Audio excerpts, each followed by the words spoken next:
Right, there we go. We're back.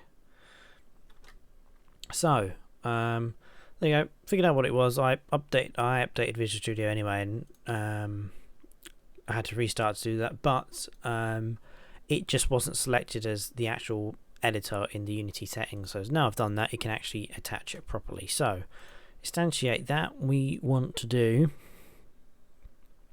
Obviously, want to do new vector 3. And this is going to be 0, not 0. We're going to be x, 0, and then of course y. Well, technically it's going to be z, isn't it? So if we change this to z, just to stop confusing ourselves, and then we can change that to z.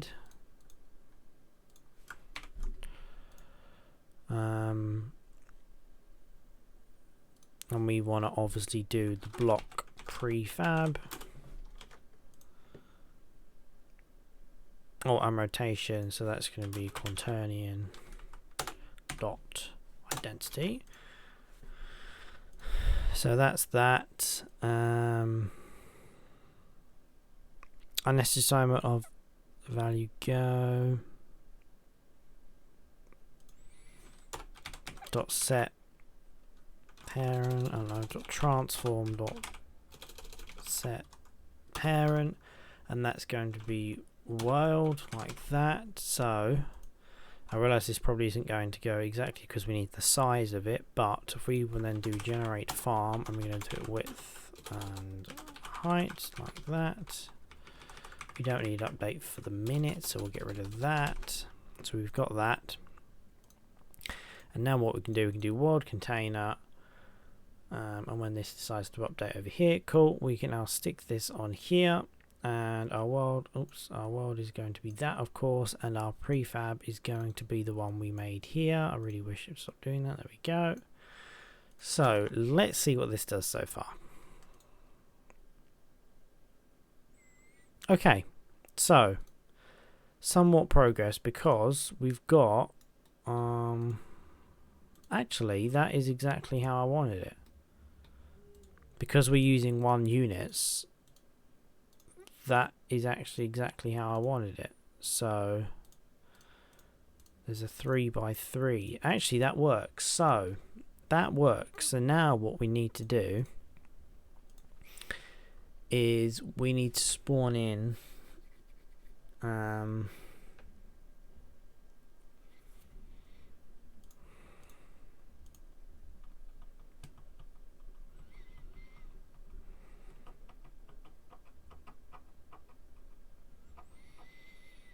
we need to spawn in our different types of ground block now. So we want to do dirt, grass and all that. So the best way to go about this would be to, I guess, create a block class that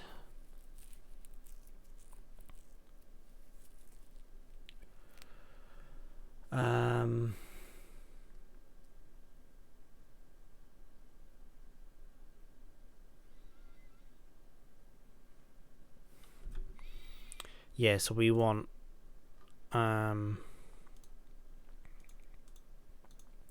so there's our world transform, there's a block prefab. But actually what we want to do is we want to do public, it's going to be scriptable objects, isn't it? So if we do via scriptable objects, so that would be let's just look up Unity scriptable objects. So class spawn scriptable objects, right? Yeah.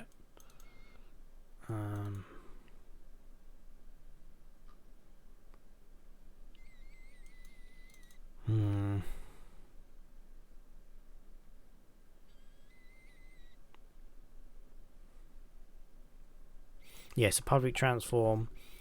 So we now need to do, basically, we don't need block prefab anymore. So what we need now is we need to go to our scripts, and then we need to go to new script, and this is going to be called block.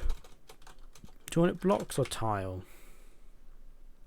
Because tiles is typically for 2D games, but we could call it tiles rather than a block.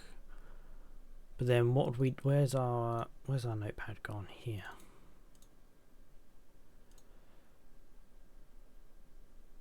On reload, sure.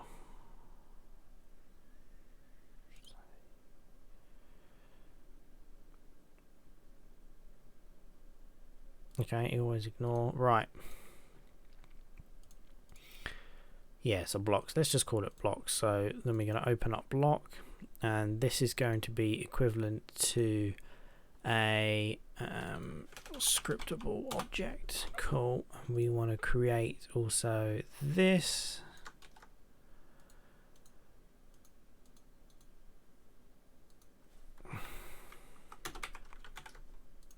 That's really annoying, this thing, because it makes it look like it's line.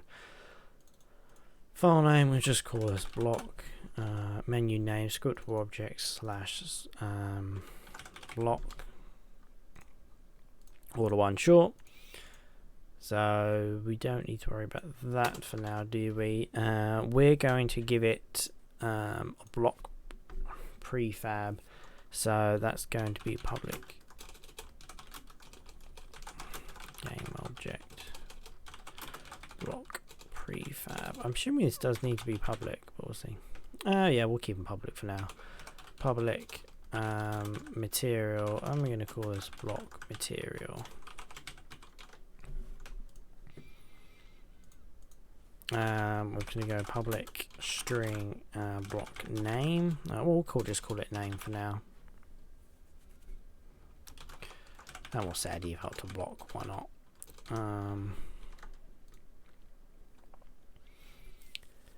And that will be it for the moment.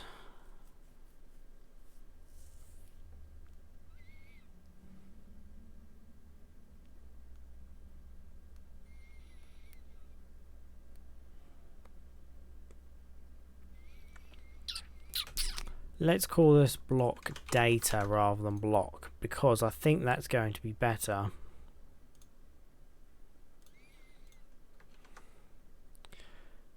Which means we'll have to rename this as well, because then we'll create a separate script called block for doing the actual code. 'Cause this is just going to store data. This is going to be block data. So let's get a prefab material block in there, and then we can come back to farm, and then we can build up a public array of block data, which is going to be our blocks.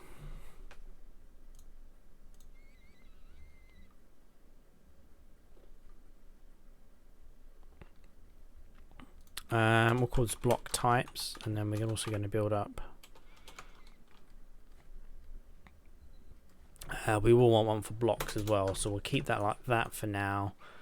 I don't know, let's just.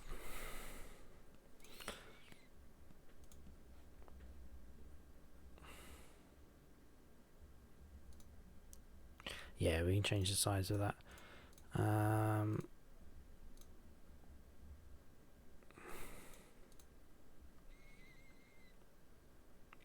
So now let's go to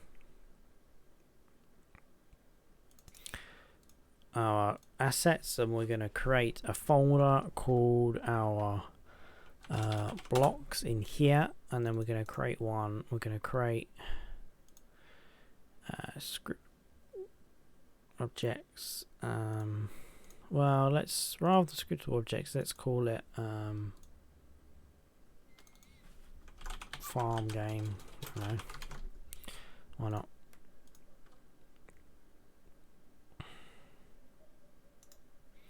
Create farm game block, and this one's going to be grass. So the name's going to be called grass. Our block prefab is going to be our one from earlier, so that's just going to be that. Our material is also going to be the grass material, and we're going to create another one called dirt. So this one's going to be dirt. Our block prefab is going to be that, because that's that, and then our material is going to be Material called dirt, and we're just going to set this to a browny color.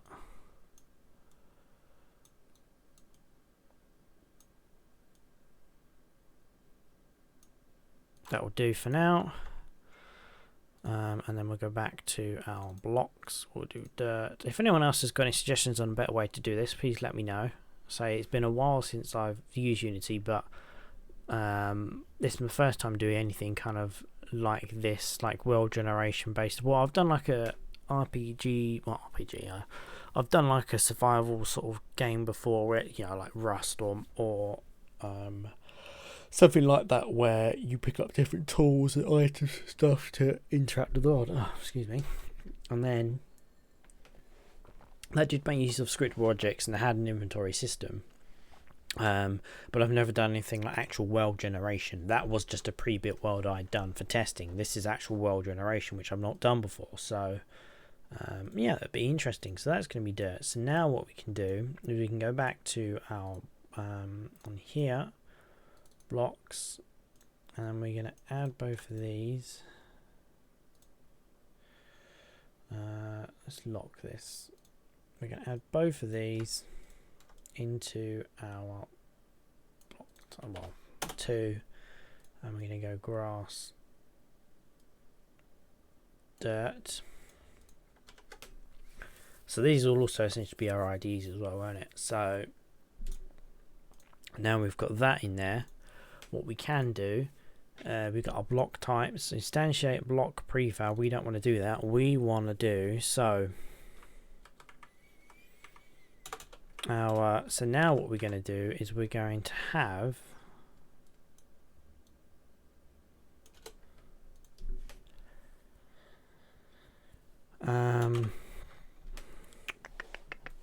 int block index is going to be equal to 0 to begin with, and then we're going to get rid of that, and then we're going to do block types block index that dot block prefab. There we go. That spawns it in that. So they're going to set it to the world, and then what we also want to do is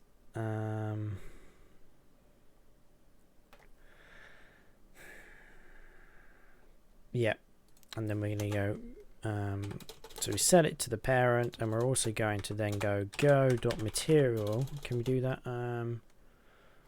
What is it? It's a renderer, isn't it? Something like that.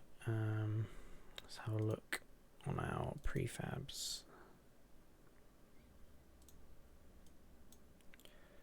What has that got on it? Oh, that's still locked, you idiot. Yes, a mesh renderer. So we're going to get component mesh renderer dot material equals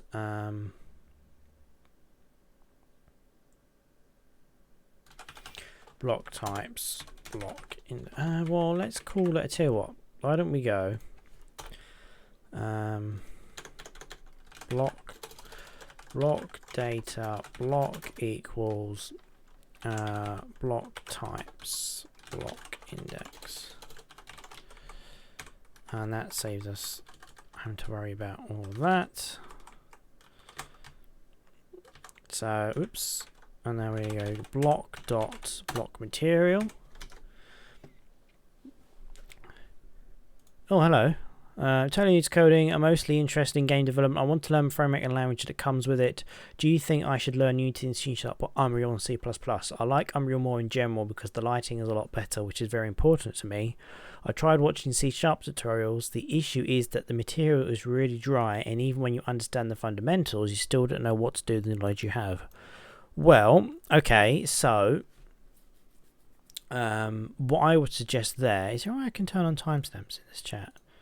Show timestamps. There we go. So what I would suggest for that, because this is something that comes up a lot, Unity, Unreal, and I even questioned myself about it a while ago.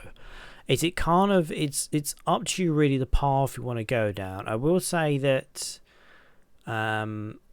C++ can be a bit more complicated than C#, and Unreal is kind of different. Unity is a lot more kind of code based, whereas with Unreal, it's kind of a mixture of different things really. You've got obviously files that you can code to, for game logic, but then it's got a lot of built-in things like the shaders and materials and the appearance of the objects themselves, the cubes, spheres, stuff like that, and you can link in the files. Like you do on Unity, you drag stuff in onto your prefab, your block, your person, whatever it is you've got into the game. But Unreal, you kind of put them in a chain really, but the code is C++.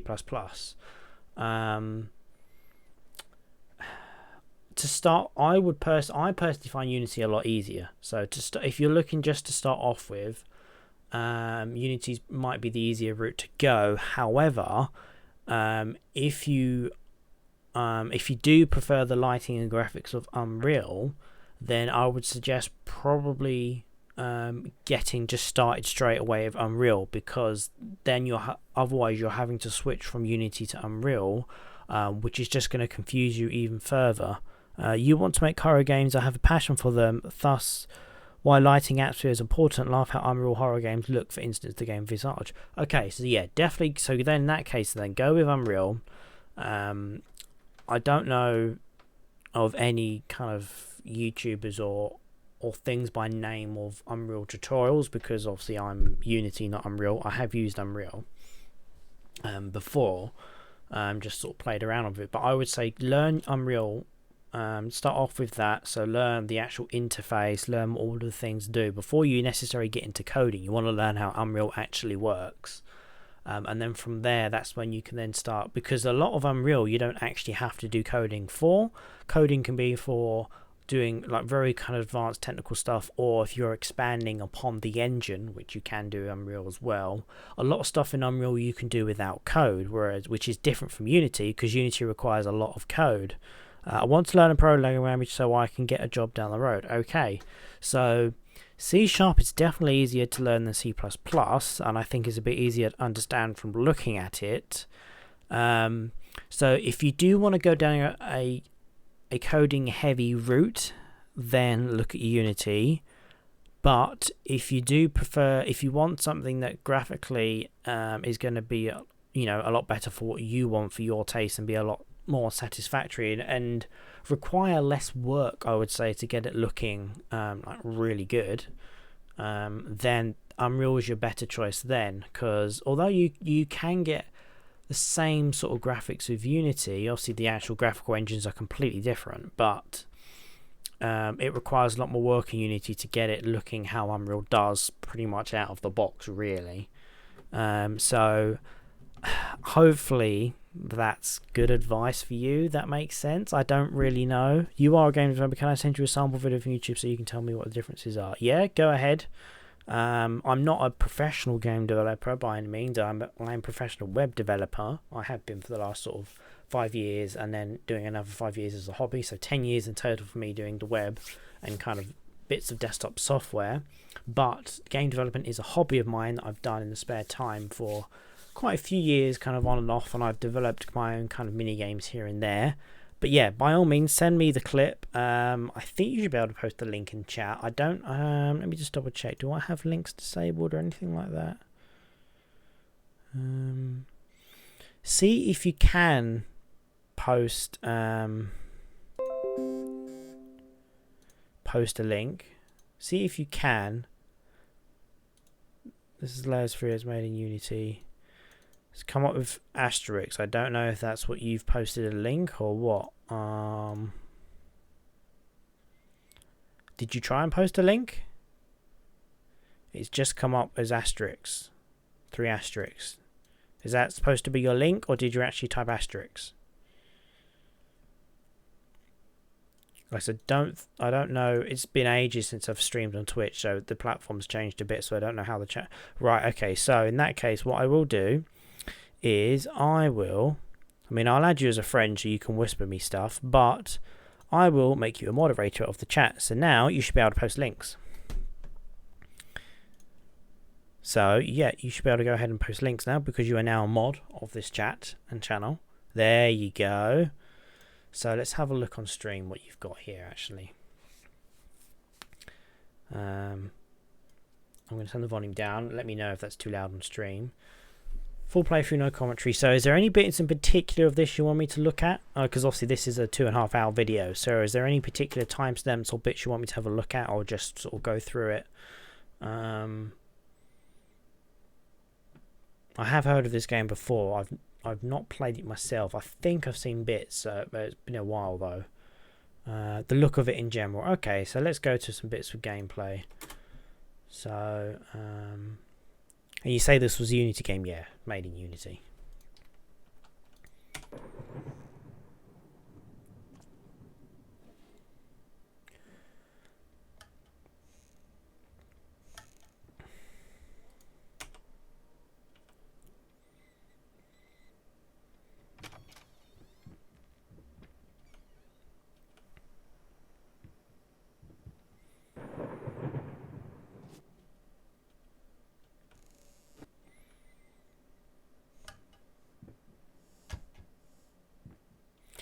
Now, obviously, so in terms of a graphics point of view, obviously it depends on how high fidelity the developer was going for in the first place in terms of textures and shading and things like that. But in this video, and I'd say kind of Unity in general compared to Unreal, this is just from a kind of an out of the box kind of standard kind of look, you know. You can definitely make it look like Unreal or make it look really nice. Unity does tend to look a bit more flat, I would say, in terms of the shading, the texturing and stuff. You sent another video. This is Unreal 2 made in Unreal. Okay, this is a good idea. So it's interesting while they switched engines as well. They learn your tricks. You know, Bloober's really, really great. Let's just turn the commentary off on that, because I'm nothing against it. It's just easier to talk with no commentary. Yeah, so straight away, can you see how, I mean, let's see if I can find a good comparison somewhere that's got like a good amount of good area of graphics. I know this is obviously a dark game, so it's hard to really kind of pick up on it, but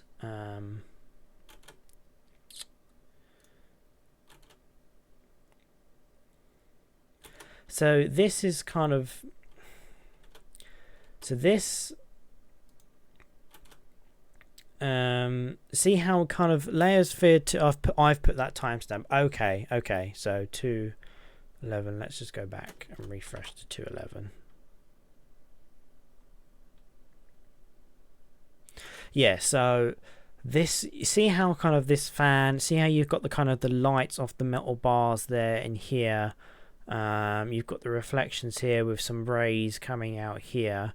But the actual graphics in general look a lot kind of smoother, and obviously they're more reflective here because of the light, but in general they just kind of look a bit smoother, a bit higher fidelity, a bit more realistic, whereas on Unity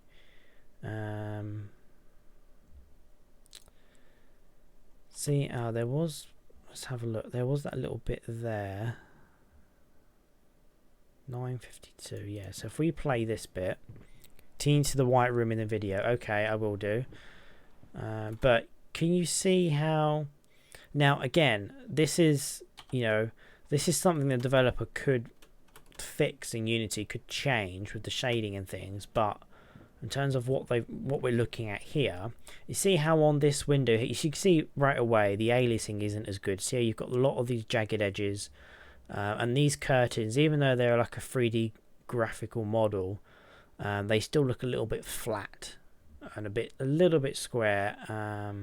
But you see how the reflection of the window on the floor, it's just kind of like, it's almost like an image on the ground rather than an actual, you don't see the rays or you don't see kind of the light kind of glistening on things. It's just a straight kind of you know, lighting on the floor kind of thing. I'm trying not to get too technical with this. I'm trying to, you know, keep it in a way that's going to be easy for you to understand.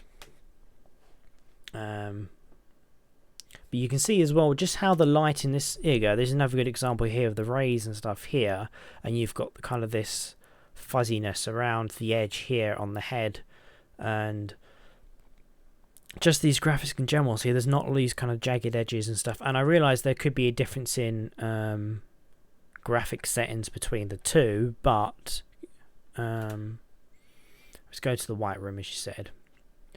But just pausing it here, you can see how everything, all these models are very smooth looking, and they feel like they've got a lot of depth, like with the darkness areas of the settee here, or the couch, whatever you want to call it.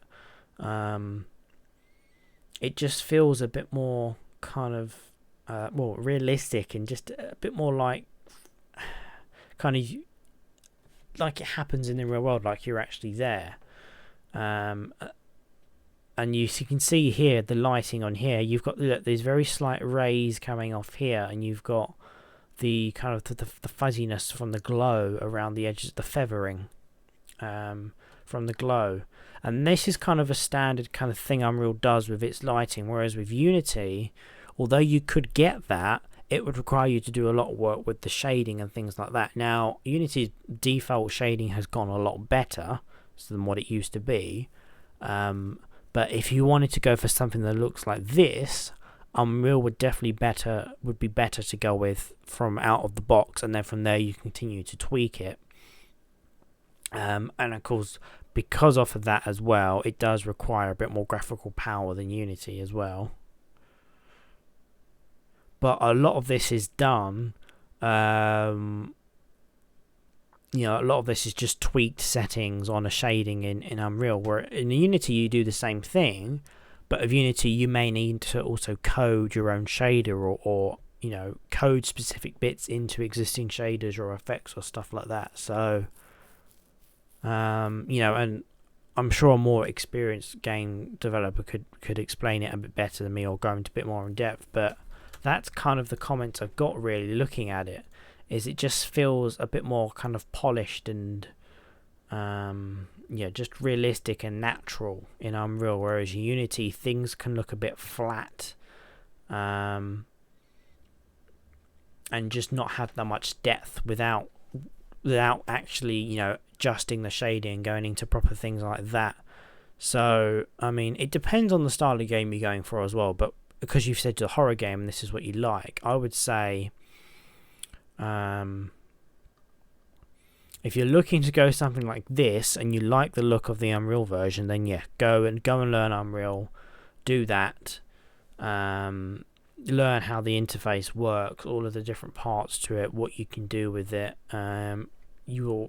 C++ code is involved in Unreal, but it's a lot less code focused than something like Unity, so it kind of goes down, again, it's which route you want to go down, but if you're going to learn one, I would say learn it from, pick one and learn that from the beginning rather than switching halfway through. So for me, I would go Unity because it's what I know, but if you're looking to do something like this getting started with, I would suggest probably getting involved with Unreal. And you've sent me a link here as well. What's this link? It's getting stuck on the monitor. Layers of Fear Act 4. Okay. YouTube for some reason is how good this looks.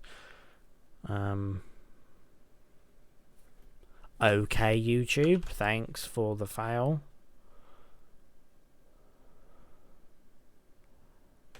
I don't know what what is going on?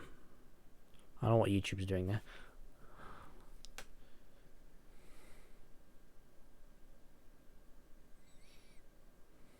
Yes, it looks like he's got some lower graphic settings than what the other one we just watched, but I see what you mean. See how you've kind of got this really high glow in the background here, and you've got it kind of fades out to this kind of orange and kind of red hue that as it comes further out towards you, and you've got all these kind of darker areas here with the shadows and things like that. This is what Unreal is really good at. Its default kind of lighting and kind of shading is a lot better than Unity. So if this is what you really like, I would say definitely go with Unreal, because it will just pretty much do this and look like this out of the box, really. There's still tweaking you'd want to do eventually, but just to get going, Unreal would be the better option. You could do this in Unity, definitely, but it's going to require a lot more tweaking of the shading and the graphics than it would if you was in Unreal. So from what you sound like you want to do, I would suggest going to learn Unreal.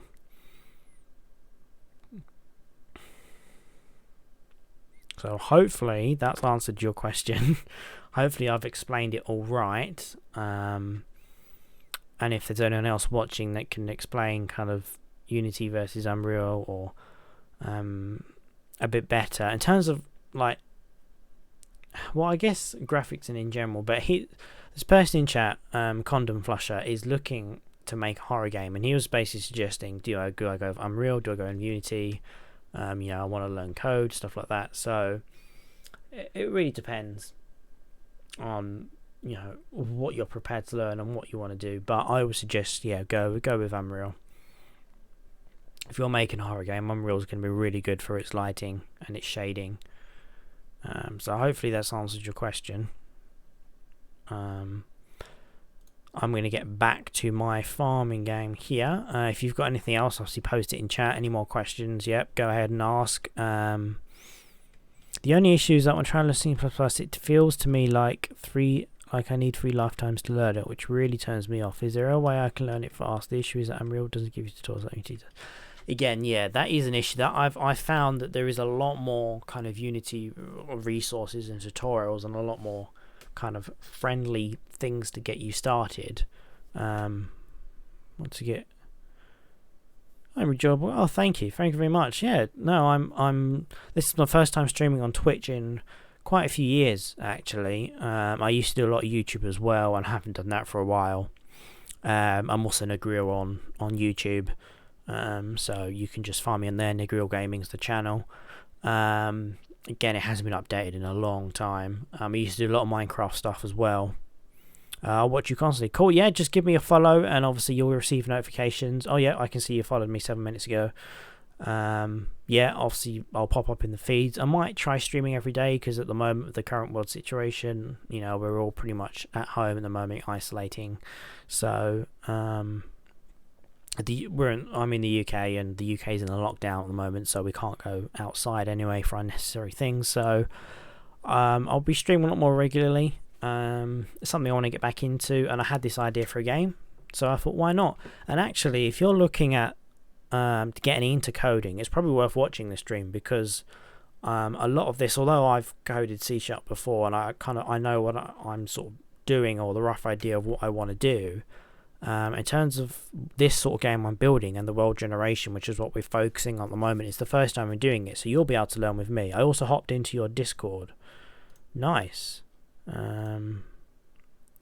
Yeah, I can see that you hopped into the server. I'm glad actually that you managed to find that, because I couldn't remember if I had my Discord on my channel or not. So awesome. I don't want to. How do I? Oh, disconnect. Sorry, I accidentally went into voice mode on Discord then, and I didn't want to do that. Cool. Yeah, so feel free to chat to me anytime, ask me questions, obviously when I'm online, and we can go from there really. So let's get back to this. So just so if you haven't seen, I've now got the world. Now world generating. So we've got these different blocks. So if I go into the scene view, you'll see here we have these different blocks. So it's a 5x5 world we're generating. At the moment, it's just a plane of grass. And what I'm working on at the moment is setting up a grass and a dirt block. I just want to make some food. Okay, cool. So I'm going to work on the different block types. So hopefully by the time you come back, I'll have some different blocks going. So we've now got our own block types array. So now what we want to do is so that still works, which is good with our new array. So now what we want to do is I want to set the inside of this to be dirt. So I want a 3x3 dirt area. So now I need to work out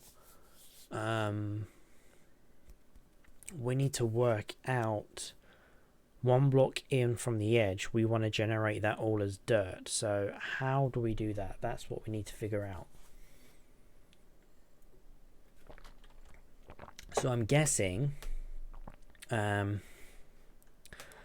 block index equals 1, but then we're going to go if z is greater than 1,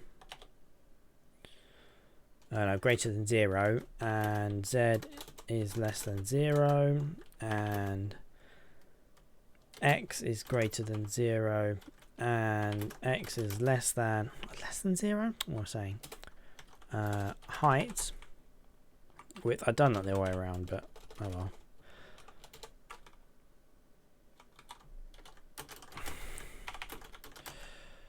There you go. It's going to annoy me if I do it that way around. There we go. Then we want block index to be bless me. Block index to be equal to 1, and hopefully that will work. Okay, that's interesting. That's not quite what I wanted to happen, but we have got it somewhat generating a border. It's just only on 2 sides, so if it's less than 0 and it's less than width -1, height -1.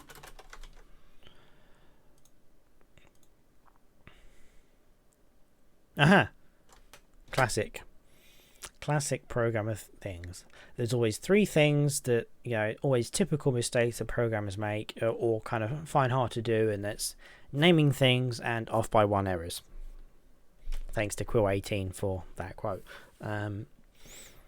Okay, so now we've got a little border generating here, and I want to try something. So if we go to the world and we want to generate, say, a well, it'd have to be a 6x6, wouldn't it? Well, 7x7 to get it perfectly even, I guess. We should still end up with 1 around the edge. Cool, so now that scales. Let's try 6 by chance, because I want to see what happens.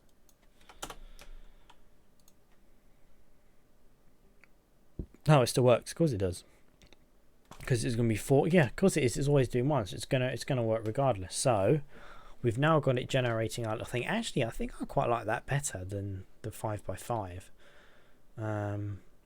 And what I want to do, actually, I think as well, is I want to adjust that camera.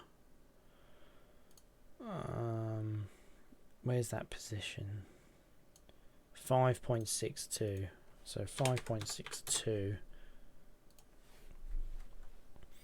And then, so there's our little world at the moment. We've got our dirt in the middle there. We've got our grass around the edge, which we will add proper textures to.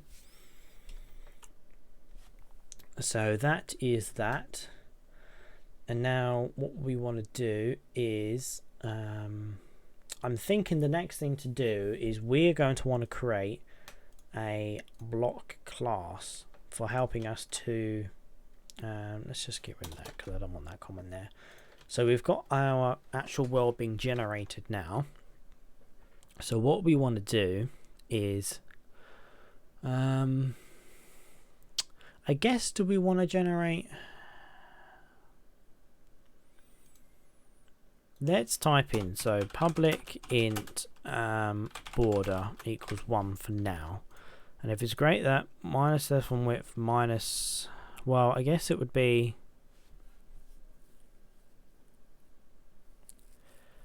if it's greater than 0, but then if it's also greater than border -1, and then that's going to be border, and that's going to be, I've done that all the way around there, haven't I? And Z, and Z is greater than border -1.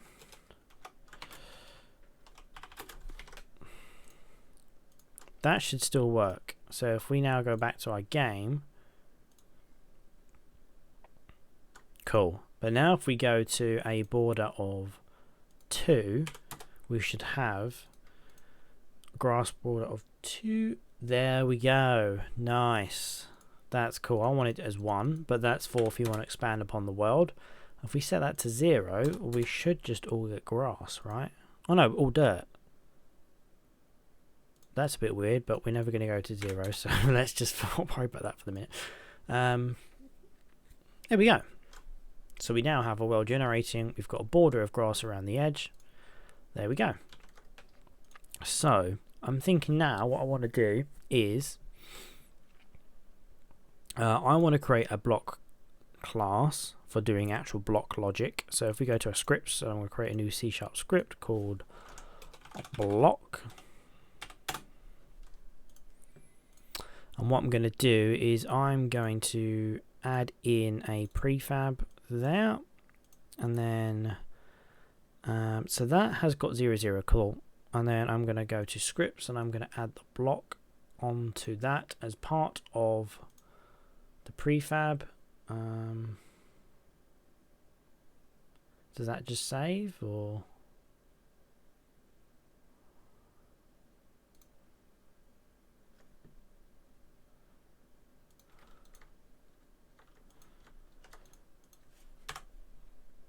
You used to be able to just click save. Does it automatically save it now in Unity? Nope, it doesn't. So scripts block.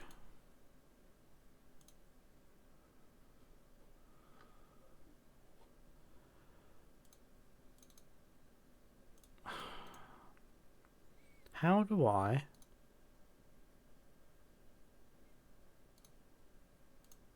Oh, overrides. So they've just moved it into a different menu. So now if I go back to blocks, prefabs,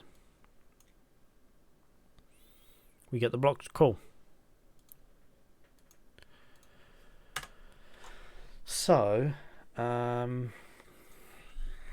mean, the trouble is we're going to need different logic, because in the case of grass, honestly, I have a project I really want to come to life. It's not a long game. It's more of a teaser. It's going to be 15 to 20 minutes long, like PT was. No, that's good. It's good to start kind of small like that, because then it just gets you. You don't, if you try and build a really grand, big scale sort of game, it's very easy to get confused and you make more mistakes and things start going wrong, and you're not quite sure where things are going wrong or why things are happening a certain way. So it's good to stick to a small game like that for your first sort of thing, or first couple of games, however many you want to do, because it just becomes easier to kind of learn what it is you're doing and how things work, and there's less chance of things going wrong or not behaving in the way you expect, because you haven't got 15 million things going on in the game. So it's good to start like that, and I wish you the best of luck. You really want to come to light. You've got an idea, you know what you want to do. It's just a case of actually doing it. So it's the same thing here. I had this idea probably a week and a bit ago, maybe, and sort of a couple of days ago I actually wrote down ideas of what I want to do. It might even been last week I wrote this down, because I was originally planning on doing a stream last weekend with this, but then just other things come up and I just didn't get around to it. So I decided this weekend I wanted to do some streaming for this. So this is the idea I've got, and this is just ideas that are popping into my head. Stuff I'm not sure about, write down as well. Anything you're unsure of, just write that down and put a question mark on it, or put it in a section that's like possible ideas or not sure, anything like that, because you may then be stuck thinking of a particular level design or enemy or whatever it is, but then you may be able to reference back to some old notes that you weren't sure of and think, oh, actually I can work this into the game now. This is giving me what I need. So I know I'm going to want grass, dirt and water. I don't know if I'm going to want stone, because I don't know what kind of, if I want to have any kind of mining or resources like that. So that's kind of what it comes down to, really. But I'll just show you what I got working. How long would it take to get good at Unreal? By good I mean be good at coding C++, like thinking somewhere in the range between 1 to 3 years. Yeah, I'd say that's a sensible time frame. Again, it's how much work you're willing to put into it and how much you want to learn and how long you're spending on it. But I would say 1 to 3 years from a coding point in general. So long as you're keeping it up regularly, I would say that's definitely a good time frame to be considered, good, if that's what you're calling good. When you put 16 hours a day, I'm really passionate about it, that's good. Obviously don't overwork yourself, that's the last thing you want to do, but That's how my career in coding kind of started. Is I was just really passionate about it. I started doing some web stuff and desktop stuff about 10 years ago, 10, 11 years ago now, when I was about 12 years old, around about that sort of age. And I was just doing things for fun, just looking up. Obviously back then there was still, there were quite a few YouTube tutorials and stuff about doing various things, not near as much as there is now. So it's also a lot of written documentation, but there was quite a few YouTube tutorials back then to help me out as well. And I just did stuff for fun and just see what I could make, what things turned into. And then before you know it, a couple of years had gone by and I was just kind of getting quite fluent in it, and I no longer needed, tutorials about how to do specific things, because I was able to just work it out on my own, and as with other things in life, in coding, there's about 1,000,001 ways you can do one thing. So, it may not necessarily be the best way of doing it or the fastest way of doing it that you've chosen to do, but there is no right or wrong way to do it. It really comes down to the project you're doing, and things like optimization and speed and stuff like that. That really comes with experience. That's kind of the advanced side of programming. I really wouldn't worry about that. I would just focus on getting an idea, looking up tutorials, documentation, anything that can help, and just start coding, just start doing it, and looking at where things are going wrong, what errors are being caused by what is going wrong, and how do you fix it. And it's just all problem solving, really. At the end of the day, that's all coding is. It's just problem solving. You've got, you want to get from A to B. In this case, I wanted to spawn a piece of land that has grass and dirt on it, as I've just done. So now I need to figure out, well, how do I solve that problem? How do I get to B from A?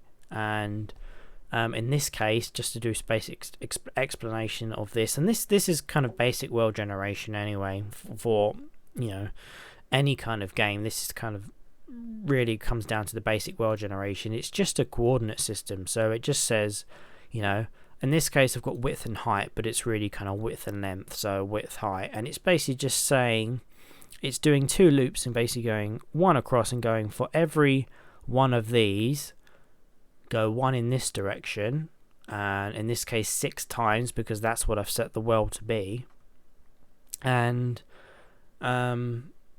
then just spawn a block in, and I've got 2 different materials to simulate grass and dirt, and that's how it makes a grid.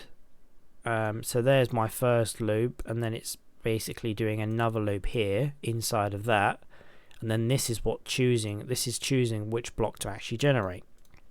So block 0 is grass, because if we look in our world container, we have an array of block types. So this is a list of things. I mean, you can see element 0 is grass. So computers start from 0 when counting. So 0 is always the first one. So that's grass. And then 1 is dirt. So I've just said, I wanted a border. In this case, the default is 1. And it's basically just saying if the particular coordinate it wants to spawn at is greater than 1 away from the edge or less than 1 away from the end, then do that as dirt, which is what I've got here. And if I just demonstrate this by going to a border of 2, it will now have 2 grass blocks around the edge of the dirt, so you can see there's much less dirt, and that's exactly what I wanted. And this does scale up, so let's say I just wanted 3 by 3, we should just get single dirt in the middle, which we do. I could make this go to 10 by 10, for example, which is not going to fit on the screen, but as you can see now, we've got, this is easier to see the blocks actually in this view, but you can see we've got our world there generating. It's just a case of problem solving. So that's all it is. But yeah, 1 to 3 years is certainly reasonable. So now we've got our world generating. So I've got a block class which is going to house logic for doing different blocks, but now I need to think about how I want to handle that logic, because in the case of the dirt blocks, because I want them to be, you have to water the dirt every so often, otherwise the crop's going to die. It's going to dehydrate, it's not going to get any nutrients, and it's going to die. So it's the same problem with fertilizer. I'll probably do the same thing with fertilizer, but what I want to happen with the water level is, as the water level decreases, the actual kind of color of the dirt will start to fade. So you might have a really kind of strong brown color for something that's really kind of hydrated, but then as over time, as the water kind of gets, soaks into the dirt and gets drunk by the plant, the dirt's going to get lighter in color. So that's kind of logic I want to do, but I'm trying to think about how to break that up, because in the case of dirt, that's going to be logic based on water, but with grass we don't need that logic. So although I've got a general block class, I'm thinking maybe it might be better to have let's say dirt block extend the block class, and by doing that we could then have base logic in the block class that we want to implement everywhere, which I don't know what that would be yet, but if we build it in that way, we've got that to always have to make use of. But the way I'm doing the block data is with scriptable objects. So now that means because the actual block class is just a script on the prefab, which is what this block, these blocks you're seeing here. But in the case of dirt, which has got a different logic, I want that to have the dirt class. So now do I just tie that into the scriptable object and it will add that, or do I have it just inherit from somewhere else?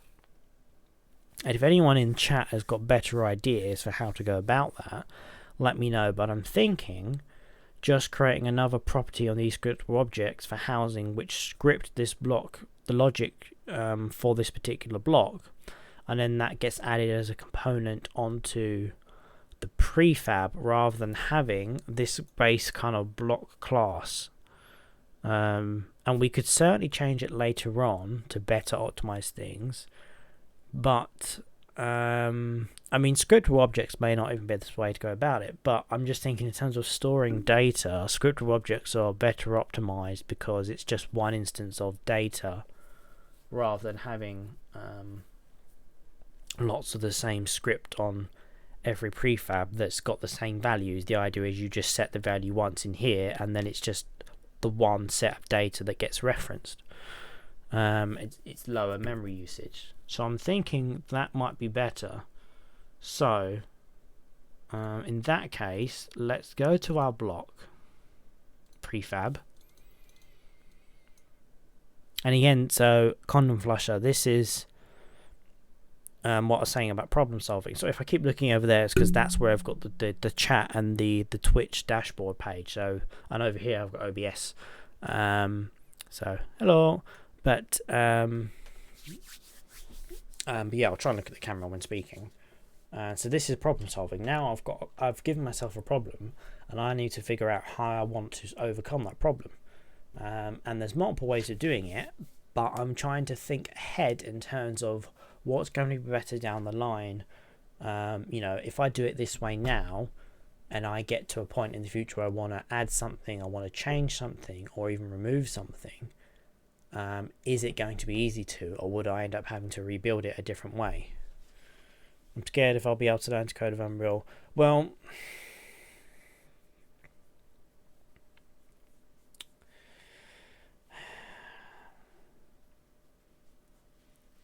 do I need to learn code first, then start Unreal? I would suggest, that was my next suggestion, would be to just learn to code, and then to get you used to coding, and then maybe get into Unreal. So you could certainly play around with Unity.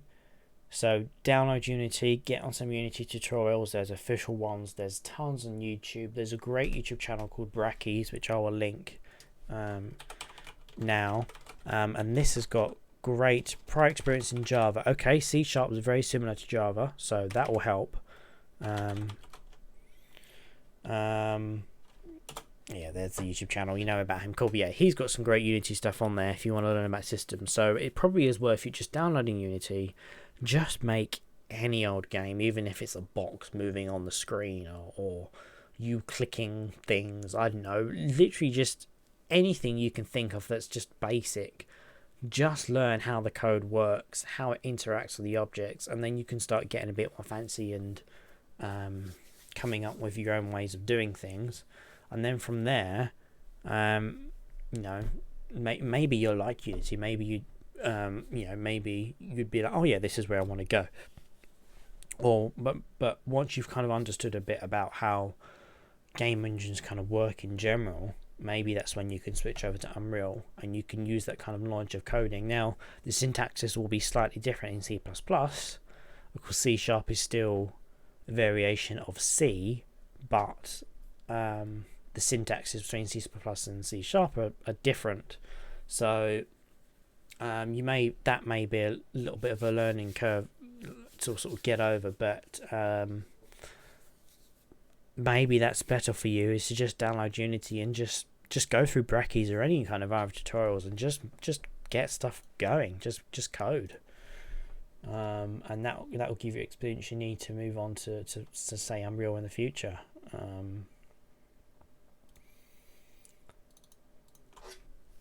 So we've got this ground block, we've got this basic block script which I want to remove, so I'm going to remove that from the prefab and I'm going to apply that to save it.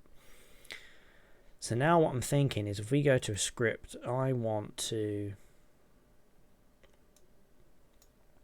because water and fertilizer levels, that's going to be very specific to dirt, so that's why I'm thinking if I create a dirt class, that's going to be better. So C# script, I'm going to call this dirt. Why not? Dirt block.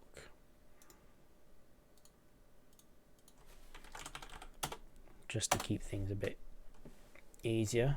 So dirt, I'm going to call this dirt block, and this is going to extend upon block, which, because block inherits mono behavior, this means we can use mono behavior. So I'm going to start with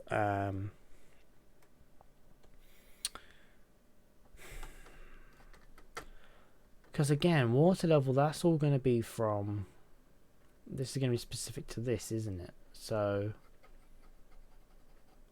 see, now this is where it gets interesting, because if I want to store the water level in the dirt,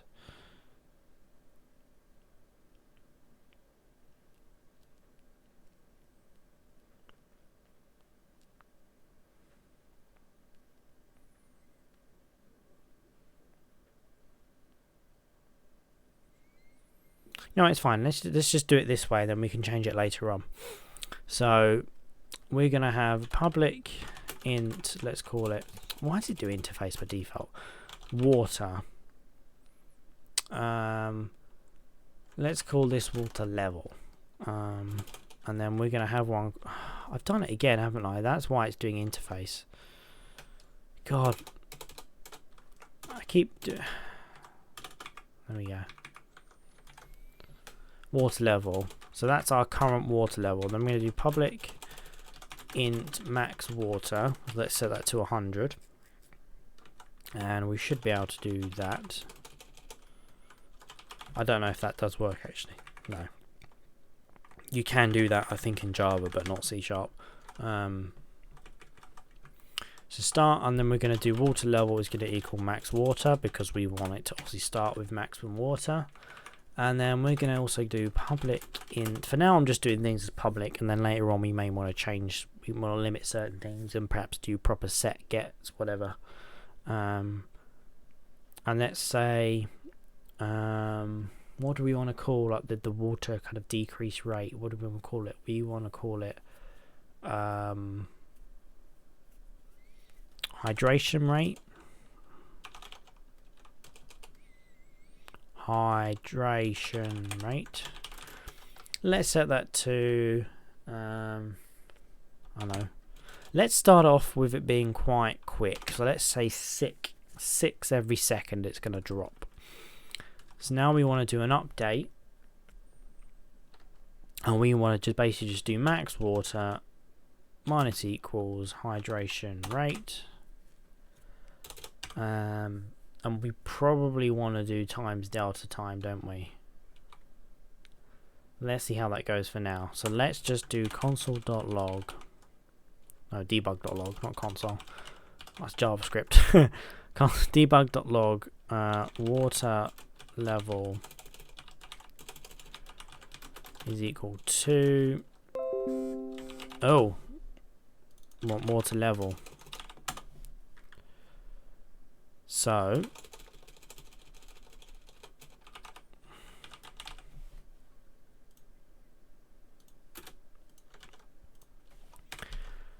now what we want to do is we want to create a new block data, and we're going to call this public kind of block script, I guess. And we also then want to do go dot add component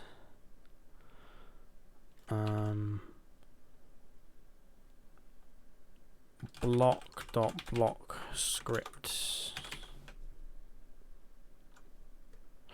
Cannot convert from block to system type.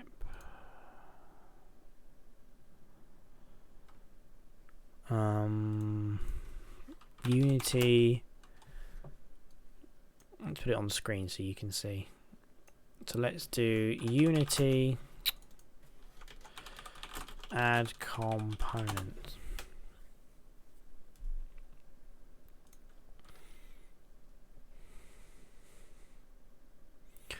Right. Okay. I get it. So let's just close down that tab. It's going to be easier that way. So, okay. Type of block.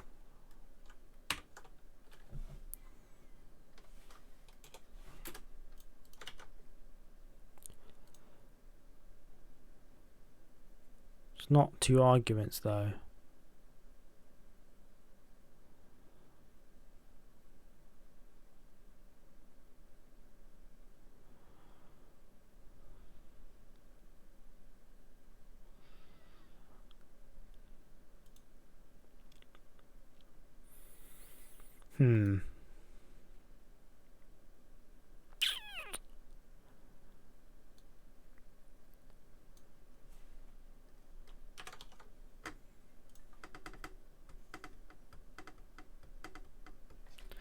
So this is interesting. So now, see this may be where I now find out that I can't do it the way I want to do it, because I can't add this block here. Add component with a custom script.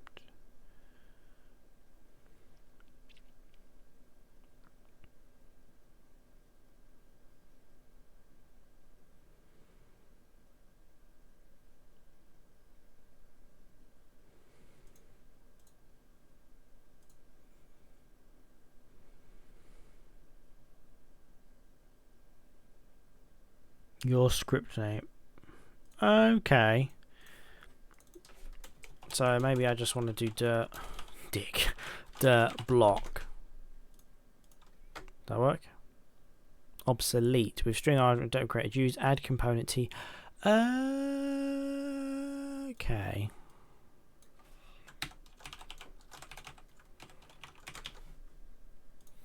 Okay, that makes sense, which means I don't need this.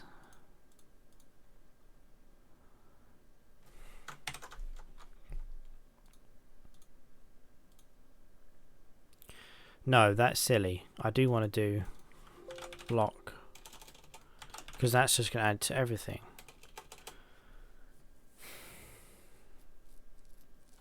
Block, and then block dot block script. That work?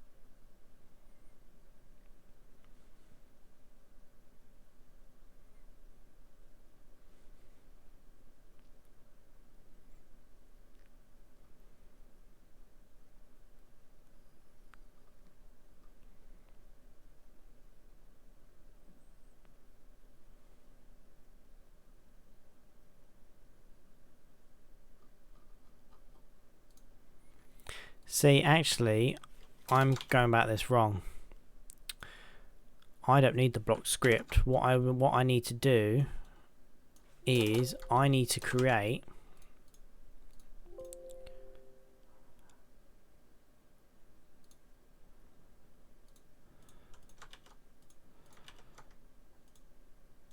a new prefab. That's all I need to do.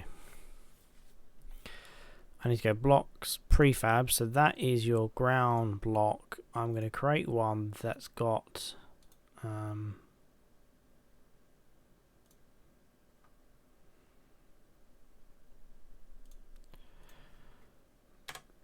going to go in and I'm going to go materials, no, blocks. Let's create one. Cube, this is going to be our dirt block. Materials.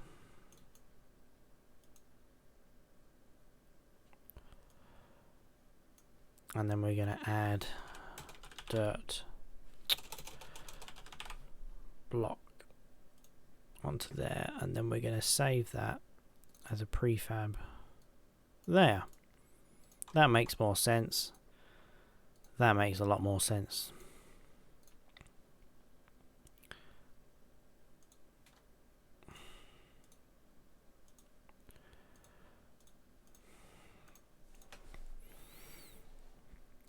Get rid of that, and then we can then get rid of this whole material, the setting thing, which we don't need, and we don't need block materials in there either, because that's all part of the actual prefab now.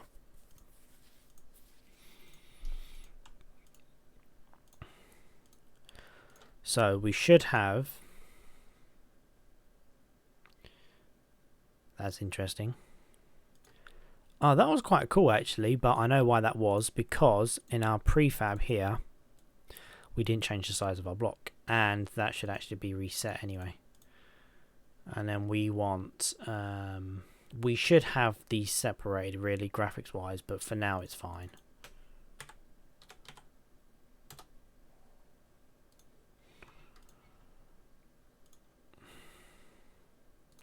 We want to go override, we want to apply that, which will fix the prefab, and then if we do this,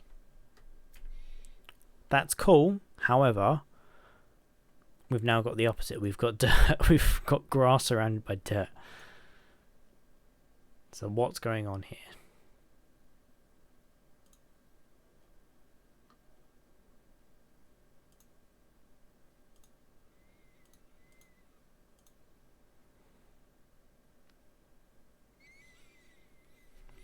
That is odd. Simple. Hey!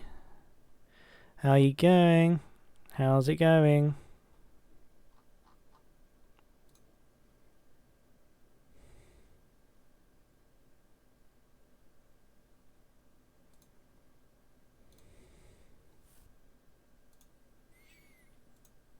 Just taking a break from working game. How are you? I'm good, thank you. I am trying to work out at the moment. So I'm building a basic farming game. I say basic. I'm building a farming game. And at the moment I'm focusing on world generation. So I've just made a tweak to the script. Originally it was all running off the one prefab. I've got it so I can generate... It's supposed to be dirt in the middle with grass around the edge. And I've just changed it now so the dirt has its own prefab. However, it's now flipped. And the grass is on the inside and dirt on the outside. So I'm trying to work out what I just did that just made that happen. I don't know why changing that material would affect that. ground block. It's definitely set to grass. That's fine. I don't want to delete that. I want to delete that. But why on earth? I also need to double check this is right, because this looks like way too many blocks for what's going on.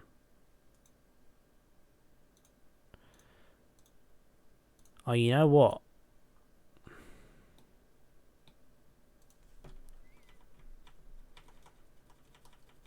Oh no, it is right. It is right. It just looked like way too many for what they should be. How long have you been doing games for? Oh, that's really strange. Well, I've been doing it as a hobby for quite a few years now. I don't know exactly how many because it's been on and off, but I would say experience-wise, probably 3 or 4. I work currently as a web developer, so a professional web developer. I've been doing that for 5 years, but that was a hobby before then, which is another 5 years. So I've been doing web development for 10 years. Commercially 5, and I've been doing games development as a hobby kind of in between that. So it's been a while since I've last done anything in Unity, and you may still be able to find some VODs on this channel of previous attempts. It is on YouTube as well. I've got a YouTube channel called Thomas Carter, which you may or may not be able to find from linking from my YouTube channel, which is just Negril as well. If not, I can link it in chat. But a nice man. I've been doing game development for the past 3 days. I've never had any coding experience before. It's great. That's good. We've actually got another viewer in the chat called Condom Flusher, who's the mod of the chat, and he's actually looking to develop a horror game, and he wasn't sure whether to go with Unity or Unreal. And he's had some experience in Java before, but it was the coding that he was struggling with C++. So we've suggested, after going back and forth, we've suggested that the best thing to do may be for him to just download Unity and get started. So I'm curious as to how you got started and what made you want to get into it, what your experience has been like, what language you're using, what engine you're using. I'd be really interested in seeing, progress of your game, and perhaps over time, seeing what you come up with. Because it's great that you've not had any coding experience for this. That's awesome to see someone getting into code for the first time and just learning. And as I said to Condom Flusher, it's literally just problem solving, really, as all coding is. You just want to get from A to B. You need to figure out the journey in between. That's what it is. So I'm really curious as to how you got started. If you've got any tips, or it'd be great for Condom Flusher to perhaps maybe learn a few bits as well about getting started. But are you doing any stuff on Twitch with it as well? Are you YouTubing or anything like that? I was listening to A Link in the Past soundtrack a few days ago, and that kind of started to pick up Unity, Map and Zelda type. Great, that sounds awesome. It's Zelda. You can't not like Zelda. Zelda's a great game. But that's awesome that you've been inspired by that, because that's where, some of the best creative work comes from, is you just get that kind of in the moment inspiration, and then you just let your ideas flow, which is what I've done here. About a week or so ago, maybe even 2 weeks, I had an idea I can't remember what I was watching now. I was watching something, and it just gave me the idea. I wanted to do like a 3D kind of orthographic kind of angled top-down game type thing, and I wanted to do a farming based game. So I just started jotting down all these ideas, and this is now kind of given me a goal to get to. I used to stream on Twitch, mainly music stuff, but I haven't for a while. Okay, so you do music stuff as well. Hey, Bandit Brethren. So he is actually... So Bandit Brethren, which I hope I'm saying your name right, he's from a few years ago when I originally started doing game development on Twitch. I was doing a survival game, which he may or may not remember. But I was streaming it on Twitch in Unity, which you may be able to find on this channel actually. Let's have a look if it's on my VODs. If not, I will link it in chat. Because I have got an unlisted video on YouTube showing progress of it. But he actually did some of the graphics for... because I had a gun with some ammo, and I had ammo crates, and he actually took a graphic from online. Obviously it was like a royalty free graphic you can get from these game texture sites, so it's all copyright free, stuff like that. but he actually took that and edited the text and thing on the graphic to make it match my game, which was really cool, which I'm really appreciate for. And sadly, Bandit, I haven't done anything on that in quite a while, but this is my latest venture. Custom graphics. Yeah, I mean, I think it's great. This is kind of what I want to do. I mean, even with this or anything I really do on Twitch, is I want to build up that community. There is a Discord link. Should be a Discord link on this channel. Let me just double check, because Condom Flusher did find it.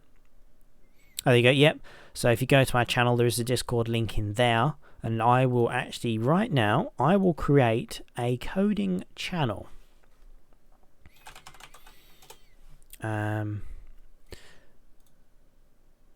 Create, and then I will go coding. I'll also go coding and call it a voice-based channel. Hopefully, yeah, we go. So now there is a coding channel on my Discord. So you'll be able to get into that, and we can chat all sorts of stuff. And that'll be awesome to do. But sharing progress, we can each share progress of different things. We can help each other out with thinking, hey, I'm not quite sure how to do this, or why is this going wrong, or whatever. That'd be really cool to do. But I want to build up a little community, and then we can just hang out and we can share ideas back and forth. We can help each other out. We can you know, maybe make games together. I've just noticed actually this water level is going, but we can yeah, just chill and make games together and throw ideas off each other and help each other out, and maybe even collaborate on the same game, same projects. Who knows? By the way, I can't see stream well. It seems to keep loading for me, so I'll go reset my router BOB. Okay, yep, no worries. OBS is fine for me. It's got green. There's no dropped frame, so my connection's completely fine here. I know because of the current world situation, a lot of online streaming services are cutting back on bandwidth slightly, but it sounds like to me it's probably your connection more than anything. Everyone else can see the stream fine, right? Yep, audio's all good, video's all good. It should all be 1080 60, that beautiful HD. This is the first time streaming from this house and connection as well, because November removed house and I officially own a house now. So this is you know, 500 meg download connection. It's 36 up, but I'm streaming at 6 megs a second, and there's plenty of other bandwidth for the rest of the house. Just joined the Discord too. Nice. This is good, guys. This is very good. And you know what? Simple Stove, I like you, man. So you're gonna get mod. Bam. You're now a mod. So welcome to the mod. So yeah. Bandit's obviously a mod from years ago when we was working on that, so good to see him come back. I'm great that you found the stream actually. It's really nice to have people coming back. There was someone on YouTube when I used to upload a lot of stuff on YouTube. In fact, actually, I will find that link for you right now. And yeah, I used to do a lot of coding streams on there, and he used to keep coming back frequently, commenting, and that was awesome. So let's just go to videos, and I don't know if it would come up. No, I have to go to YouTube Studio. I really just, this YouTube interface is, I just don't get on with it. YouTube Studio, right. Here we go. It's annoying that I click my videos, it takes you to the videos page of my channel. I want to go to my video manager like it did in the old days, YouTube. Why do you have to keep screwing around with it? Right, so here we go. See, look, well, now the link's gone. I want to click on the title. There we go. Copy link address. Nope, that is completely wrong. Well done, YouTube. How do I just view the video? Why has YouTube made this so complicated now? You used to have to just...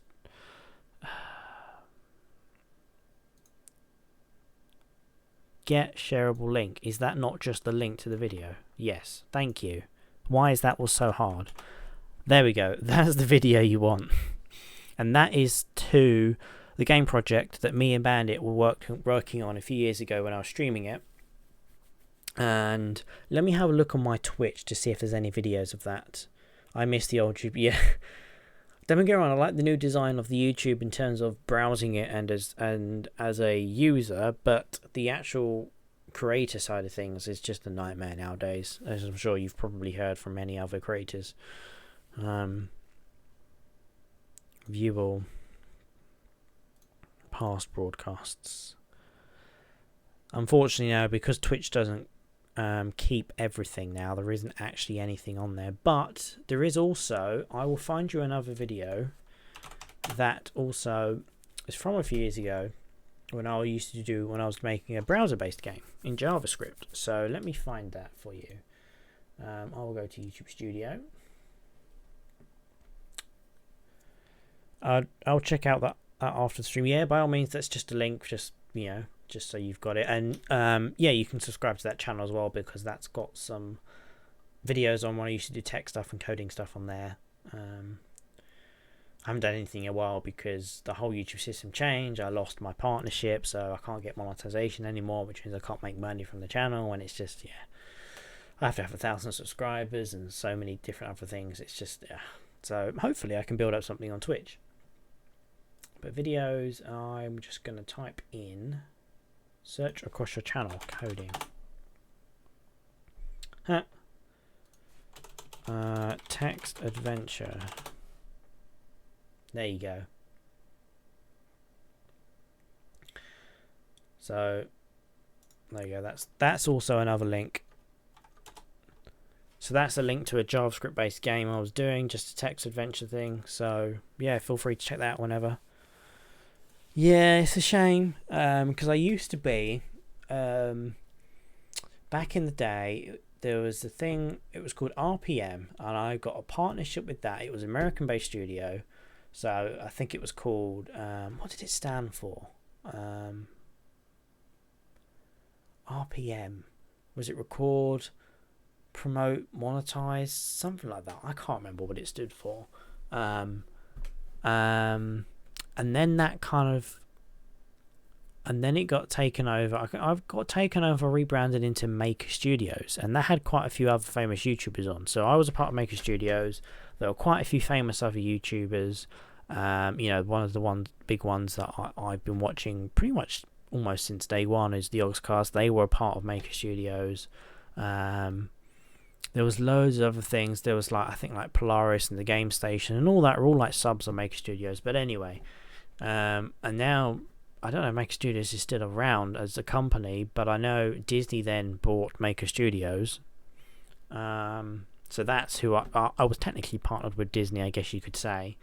But so that was done through that partnership program rather than the YouTube partnership program directly, and then it kind of merged into the two. So then you kind of got transferred onto the YouTube partnership program when that sort of kind of all faded away, and it just went kind of YouTube partner based only. And then a little while ago they introduced some new rules on YouTube partnership, saying you have to have 1,000 subscribers, you have to have so many views, so many watch time, and all that stuff. And my channel wasn't eligible, so they just took it away. I think they're a Markiplier. Yeah, I think so too.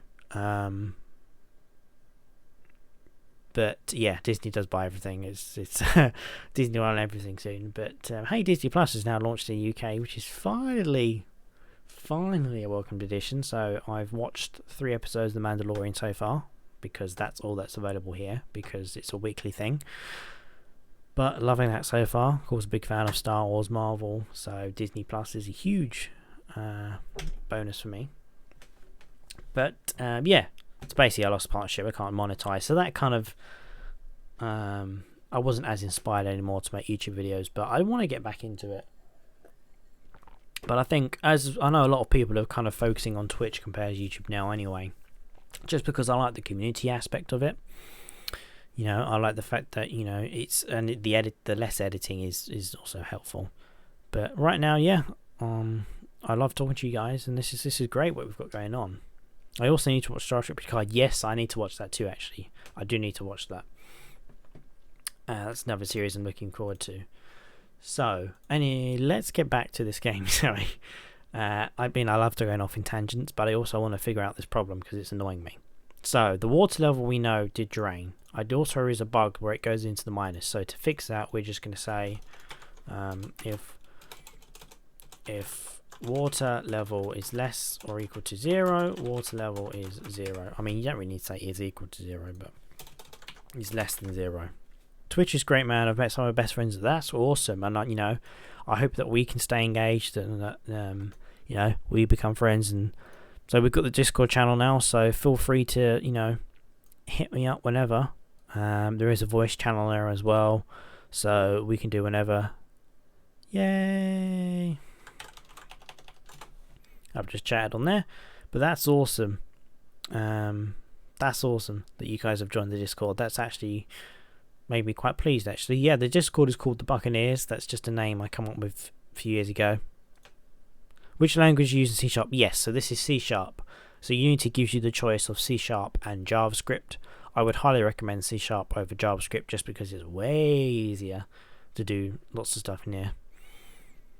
And I think even Unity themselves encourage C# over JavaScript. But totally down to be friends. Yeah, that's awesome. Say, yeah, just stick around on Twitch. I can see you followed me, and I'll be streaming whenever. I'll probably be streaming tomorrow as well for this. I don't know which time zone you're based in, so it'd be nice to know actually let me know where you're watching from, guys. You don't need to be like specific, just say the country or whatever, or time zone, and that will give me a good understanding of when a good time is just to stream in general, because I'm in the UK, so right now it's coming up to almost midnight here in the UK, but I don't know where you guys are. I'm using C# too. I don't understand what any of it means yet, but I'm looking forward to learning. Well, hey, we all start somewhere. And I mean, it's at the end of the day, the way I like to describe programming is it really is no different than learning just any other language like French, German, Spanish, whatever. You start with, you're in New York, Eastern Time Zone. Okay, so let's have a look. Hey Google, what time is it in New York?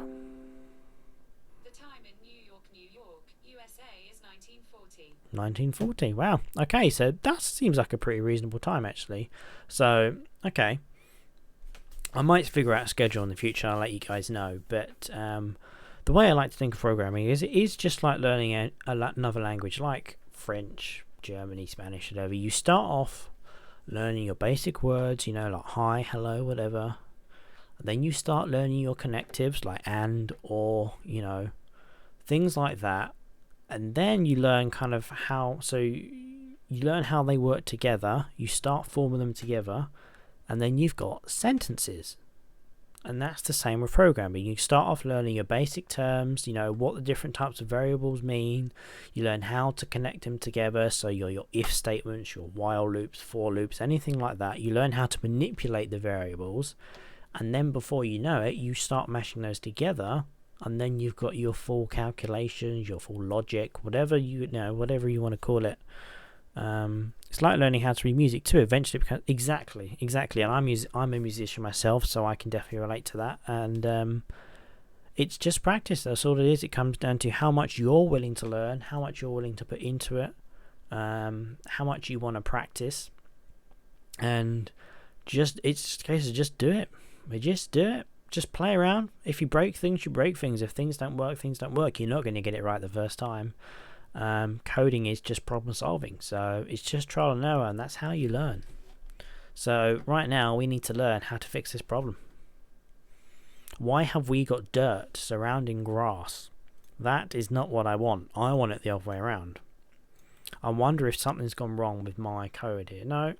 Border 1662. Grass, dirt. Ah, that's what's happened. I think I've set the wrong one. So dirt should be ground. Ah, that's what the issue was. It wasn't a code issue. It was just the fact that I was silly and changed the wrong one. Yeah, I'm guitarist too. I play guitar, and Simple Steve is now hosting me. Oh, great. Thanks for the host. That's awesome. I'll probably have stream alerts on at some point. I'll probably set up actual Streamlabs OBS, which will do all that for me. But yes, thank you for that. Yeah, I'm a guitarist and I play bass as well, if you want to call that bassist, I don't know. But I've actually started doing covers on YouTube as well. Not to plug my many channels, not that this is not that intended for that at all, but I'm just recording covers in my spare time because at the moment, obviously with I was trying to form a band together. We did some stuff last year, and I wanted to get going again this year, but just haven't got around to doing it for various reasons. And of course now with the whole coronavirus situation, I can't really do that. So at the moment I'm just doing covers at home. So this is my channel, if I can actually get to it.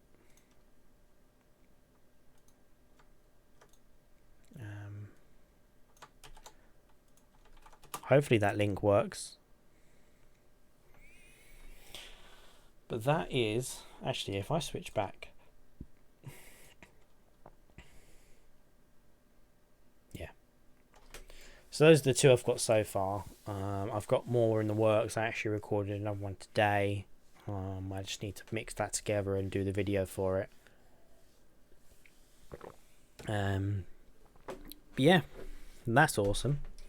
And actually one thing I was thinking about, because everyone's stuck indoors at the moment, I was thinking about recording guitar on a cover, uploading that online, whatever. Someone else can download it, they can record like bass over the top, drums, whatever, and then we can make like covers online of all these different people coming together and doing different instruments. I think that would be really cool.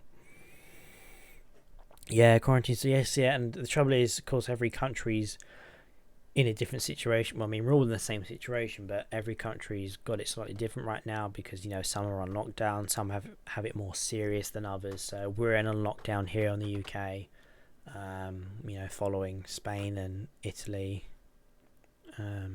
China. But, yeah, we'd say every day's kind of a guess really at what's going to happen. But, down to collab some tunes if you're down. Yeah, definitely. Hey, we're on Discord now. Just hit me a message up whenever, and I'll think of perhaps some stuff. If you've got any songs you want to cover, just send them over to me, and we'll have a look through. Recording interface. Yeah, I'm using a PreSonus audio box USB. They call it. It's a discontinued model, but it works great, and it comes with Studio One, which is recording software.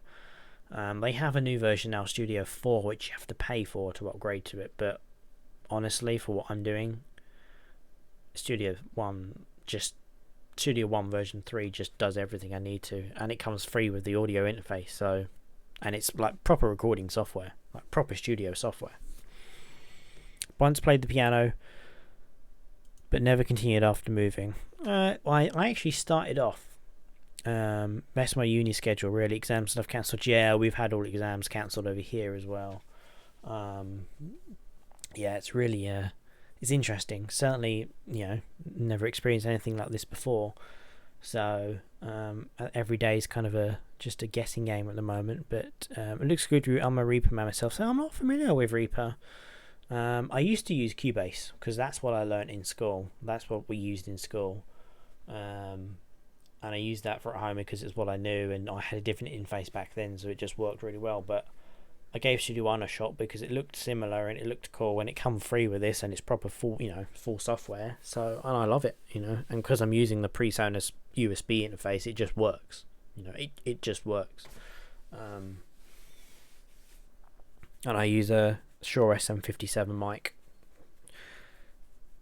on a guitar amp. I've got various amps and cabs, so I usually use that for covers. Sometimes I'll also use the Guitar Rig 5 VST from I think Native Instruments is what it's called, and that's like a digital amp simulator which I'll use. They have a paid version, but they also do a free version which is a bit more limited, but it does all the stuff I needed to do, basic like Marshall amp simulation.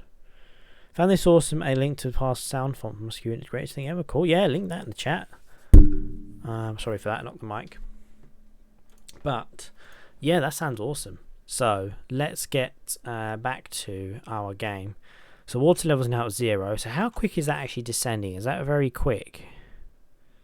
Yeah, that's instant. So because I want to time this by time.delta time. Otherwise, it's just going to instantly plummet.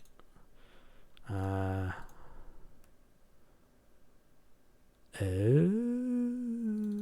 okay. Not idiot.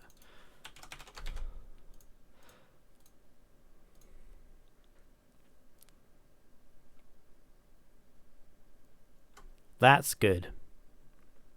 That's much better. So now we can see down here we've got a water level gradually degrading. So now we need to link that with the actual dirt itself. So what I'm going to do, I think, is I'm going to let me put the prefab back into the scene. And I'm going to come down to our material here, and I'm going to make this a bit darker, I think, just so that we can get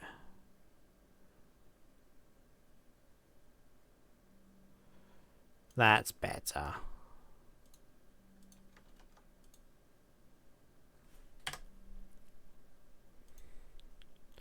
I've got Atari 5 along with RAM and 5, really good software. Yeah, it's great. You know, I'm more of an analog guy, so I much prefer having actual guitar amps. I've got an old Marshall solid state, I've got a big Fender solid state, but I prefer valve amps. So I've got an orange, I've got a Micro Terra and a Tiny Terra, both valve amps. I much prefer valve over solid state. Both are great. I'm much more of an analog guy, so I much prefer valve amps just with actual analog pedals as well. I have used the multi-effect stuff. I don't like it just because I don't think it sounds as good, but also for me it's the usability is, you know, if I'm on stage and I want to adjust, like, say, a tiny part of that multi-effect, say I've got like chorus and flange and I know a wah effect on at once. If I just want to adjust the chorus effect, I've got to go through these different dials or buttons to adjust it, whereas if I had it as a separate pedal, I just go boom, done. Like, I mean, live on stage, I just want to do that. Amp models just make things so much easier. Yeah, they do. Array list, right? When you create one, what's the default value it's given? Okay, so array list, when you create one, what's the default? So, what's this link? Let's have a look. I've done various gigs and stuff as well. I used to be in a band. I don't think those videos are on YouTube anymore. I'll have to see if I can dig them out and I'll send them over Discord. So the past Soundfont, let's have a look. That sounds awesome. It's very loud, so I just quickly paused it. I will play that in a bit. I might even play that during a break or something. Prefer actual maps too, but amps just make things much easier. Yeah, they do. I mean, for doing demos and covers and stuff, they're great. For an actual studio, obviously, I'd use a proper amp. But, yeah. Array list. So, the default value is array list. Right. So, that's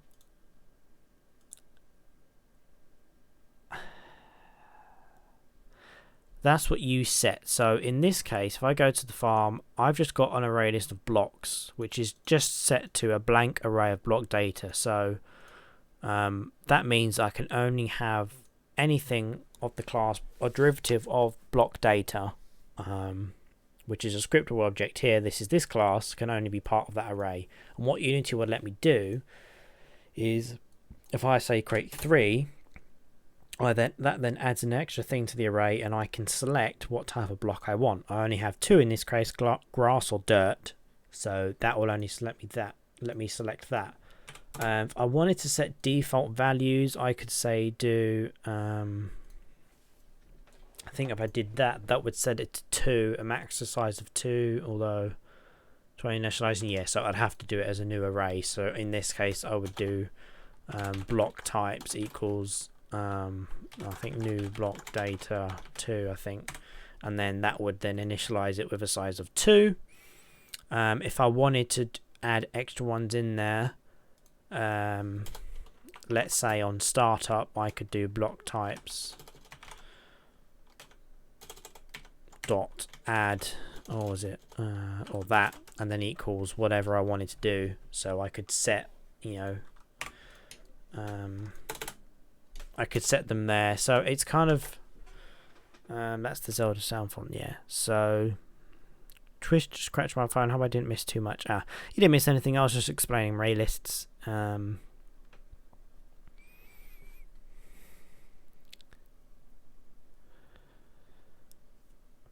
So Bandit, hopefully that explains kind of array lists to you. But you basically set the defaults. So you're changing the array size as a new block, so create as block data and array list. So block data is, it's called a script or object because that just lets me store a script or object in Unity is just a way of storing a set of data. It's more memory efficient. It uses less memory because it's just got one reference to data it's using rather than having multiple copies of the same values, if that makes sense.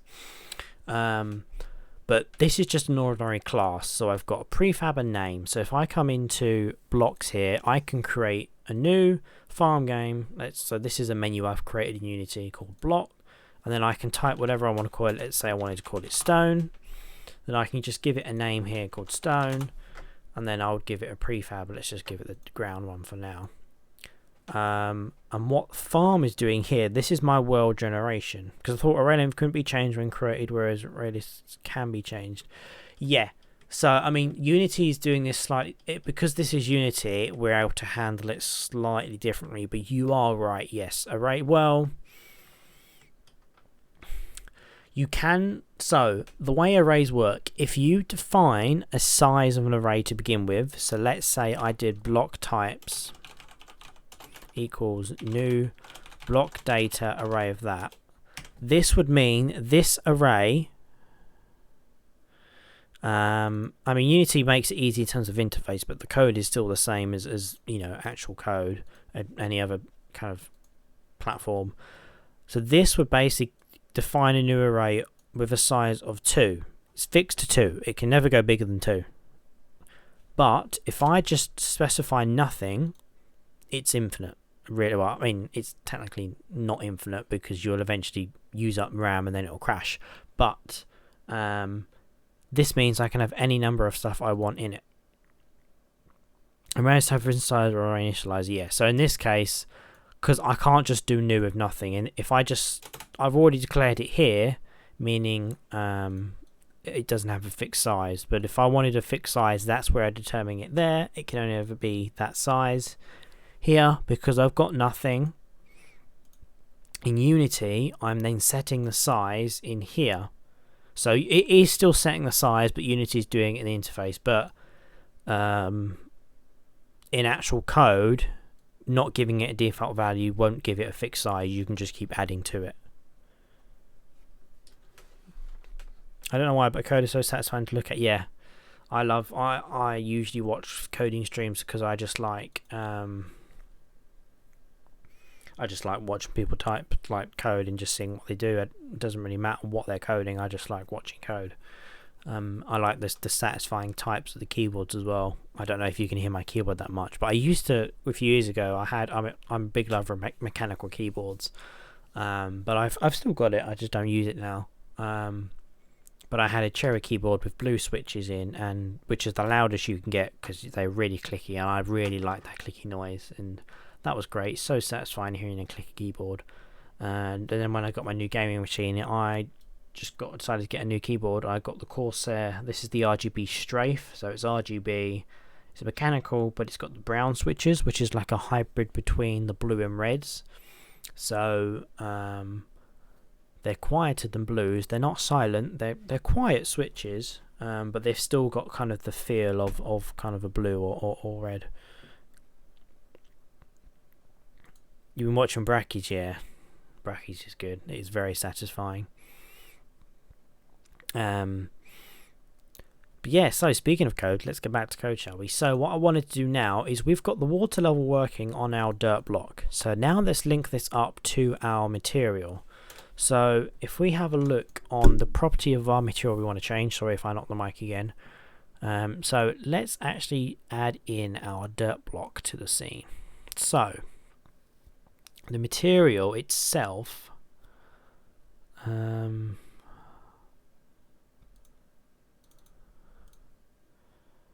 we should have, do we have an alpha or something we can do? Yeah, here we go, alpha. That's not working how I wanted it to. I want it to get lighter, so how do I do that? Emission? Well, that's not going to help, is it?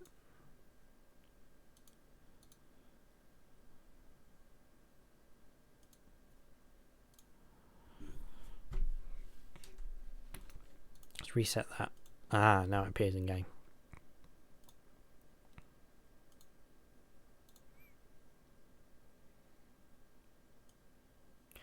You can control smoothness like that, but I want to do... So I want it to kind of get lighter in colour.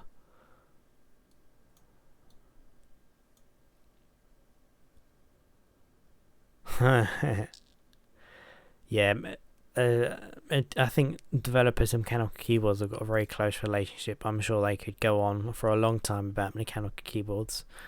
And the ordinary computers is just like, oh, it's no different. But if you're someone that types a lot on a computer, mechanical keyboards are just, you can't beat them. They're just such a nice typing experience. You need to get a gaming machine, grab a laptop.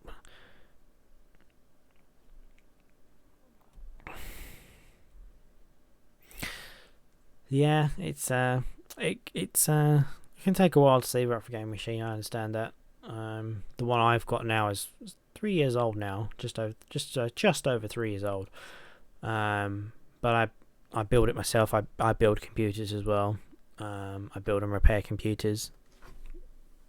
But I built that myself, and I got that on Amazon Finance. So that's how I was able to afford it, because at the time I wouldn't have never been able to afford it in one go anyway. But the job I was on, wasn't as much money as what I'm earning now, so it just was not a viable solution. But Amazon was doing finance, and I could get it in finance. So 2 years worth, it just I paid it off last year, and that's a great little machine. Hopefully I can get them soon. Yeah. It's great though, building a machine, or even just getting a new gaming machine. It's nice.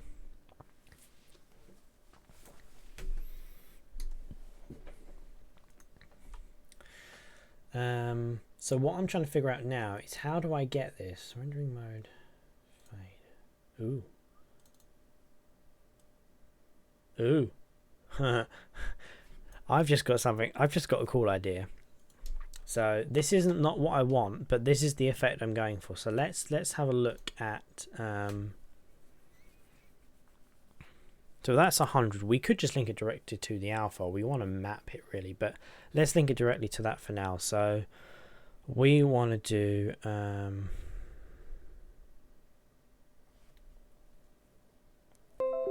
so we're going to do get component mesh renderer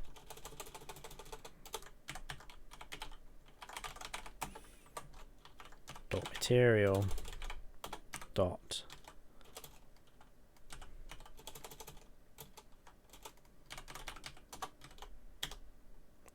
alpha.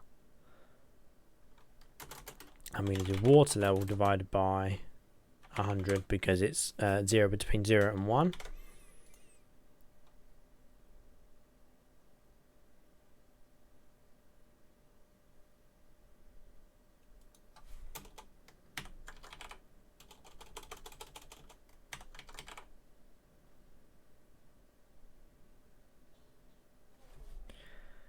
Can I just set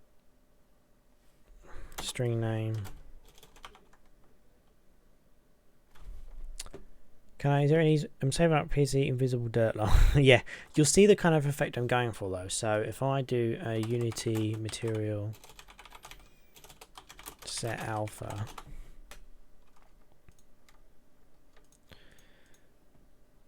what do these guys suggest? Oh, okay, that makes sense. Yeah. Color equals, yeah. Color, and then we just do, and then here we do color dot a equals that, and then we can then just do, I know this isn't efficient doing it this way, but this is the way I'm doing it, and then we can do set color. That's what I wanted to do. Hey, can we do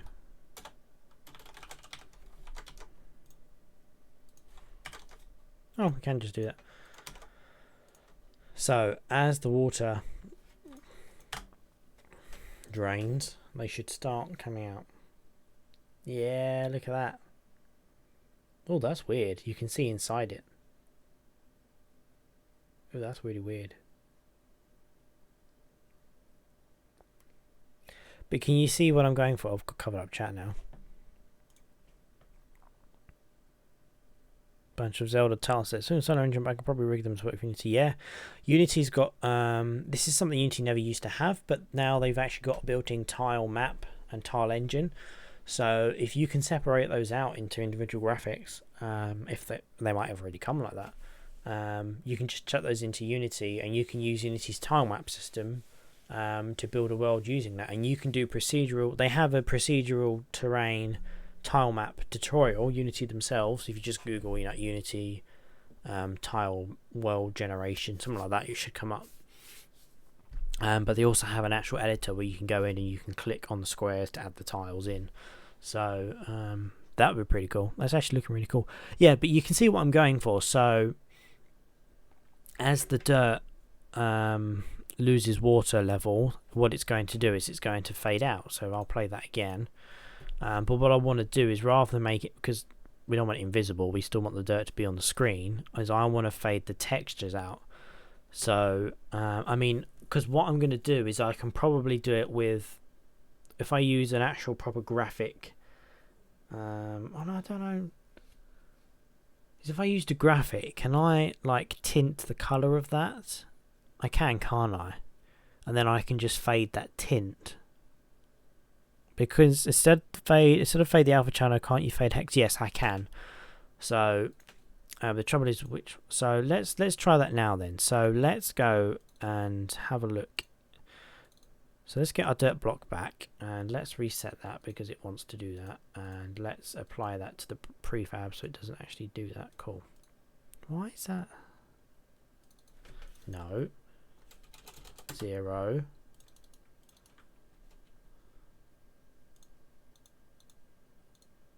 Thank you.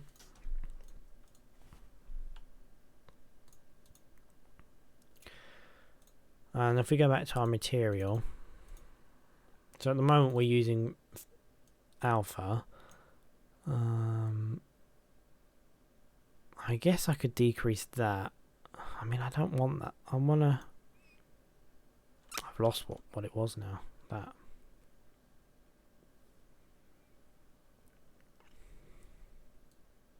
I guess I could fade the red slightly. Let's try that. Let's just, for the sake of trying it, so let's do R. And we'll do 1 minus equals water level divided by 1,000. Probably want more than that, but I'm just thinking. Ooh. Ooh.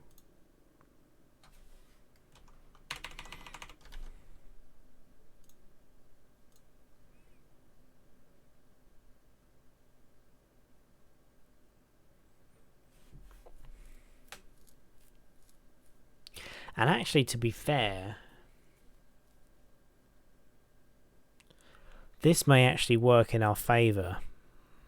OneDrive just throwing stuff out there. That's actually not a bad idea, blending materials. And I'm thinking, I mean, you could want it to fade to green to be a complete grass block.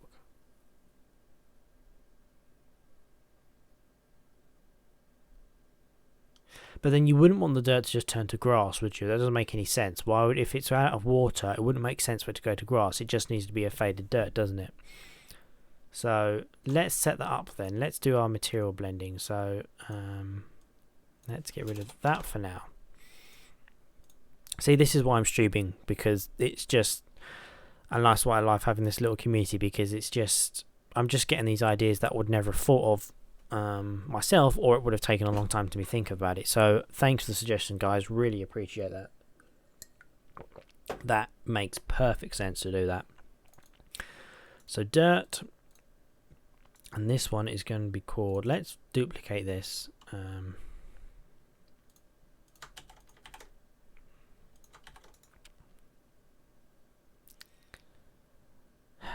Why can't you just duplicate Unity? I have to open it up and then...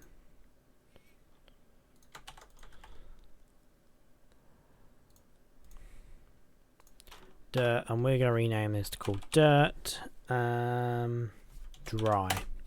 Yeah, there you go. Dirt wet, dirt dry. So, and we want the dry to be, so let's just for now apply this to this, and we want the dry to be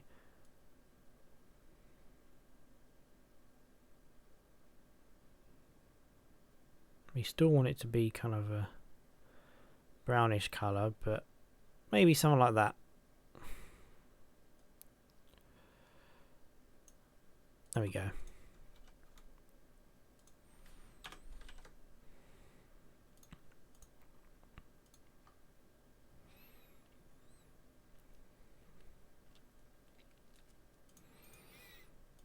And we want, so now what we want to do, if we look up Unity, so on my second screen I'm going to Unity, fade between materials.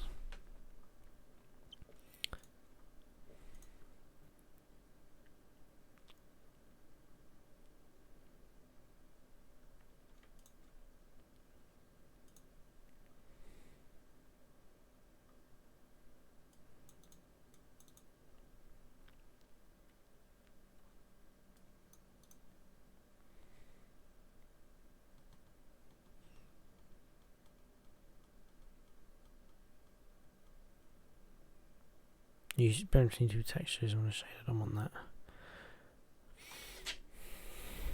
Not just the colour.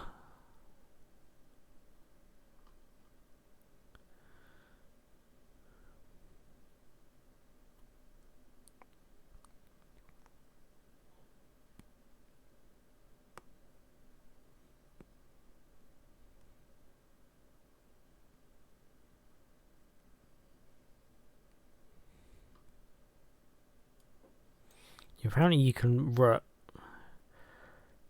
I've got to run for a little bit, gonna go eat some dinner, pop back in after this stream and I'll catch you later. Yeah, see you later. Thanks for popping by and hopefully we'll see you again in a bit. Because if you set material swap now, it'll be easier down the line to change it in texture swap, I assume. Exactly, yes, you are completely right.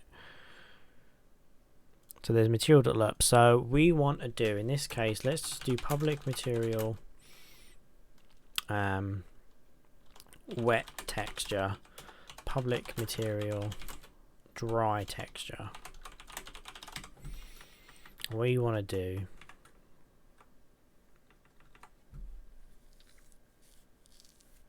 followed by duration, and the duration is going to be the water level in this case, isn't it? So this is saying to do a lerp. So if we do lerp mathep dot, I have no idea this is going to work, we're just trying it. Time, does it really need to be time or delta time? Okay, we'll try this. Water level divided by water level, and then renderer. So get component mesh renderer dot renderer.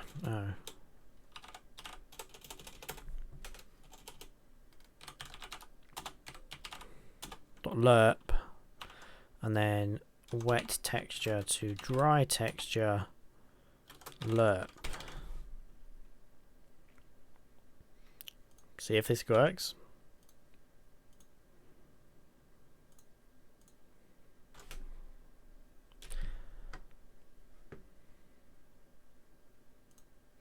Did that start off the opposite way? Material's not been assigned. I got ahead of myself. Prefabs, dirt. So the wet texture is dirt wet. We may need to change the colours of these to be a bit easier to see, but that will hopefully work okay now.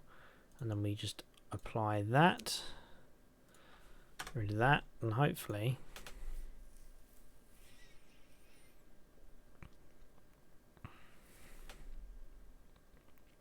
now, for the sake of demonstration, what I'm going to do as well is I am going to duplicate this and this. And I'm going to set up red, and I'm going to set up blue. Oops, that's not how you spell blue. Blue. So I'm going to set up a texture that's red, nothing too harsh on the eyes, there we go, and a blue texture. That's not blue, but we get the idea. And then I'm going to set up in here in a prefab. I'm going to go back to our dirt block, and I'm going to change these two materials to be red and blue. So now we can see very clearly what the color fade is doing.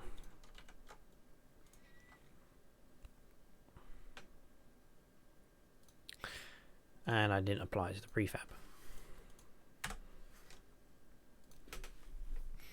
So it starts off red and it should go to blue over time.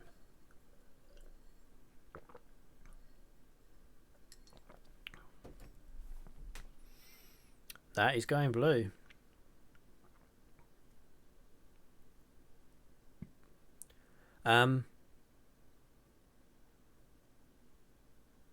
What? And now it's gone. I mean, it's still there, but it's what?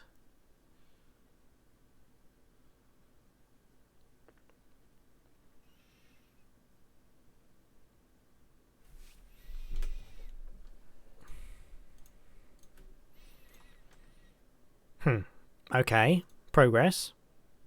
Yeah, it does. Curiosity. Delta time. I'm just going to play around with values. I don't know how this works.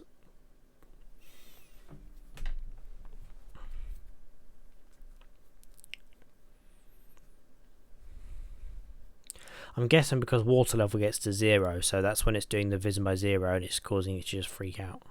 This does not like it's doing anything now, does it? Yeah, it's gone. So definitely time.time was definitely correct.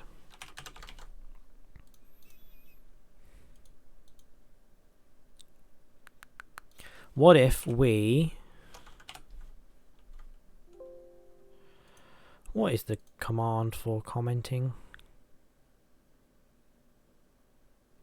Control K, Control C. So I used to doing VS Code. Why do they have to make it different? So, well, mind you, I use Atom Code key maps in Visual Code. I'm just going to remove the cap on the water level and seeing if what that does. Because I suspect it's when it gets to 0, that's what's causing it to freak out. It's probably going to alert back, isn't it? I know it's still doing it. And it goes to blue. Then is it going back to red? Also, I've noticed our dirt is one step higher.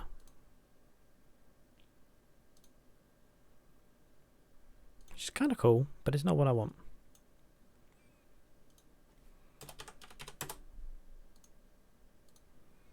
Thank you. So let's put that back. And just watch this again for the sake of it. Because, you know, why not? So it's red. And then it goes to blue over time. And what we should also be able to do is... if I set the...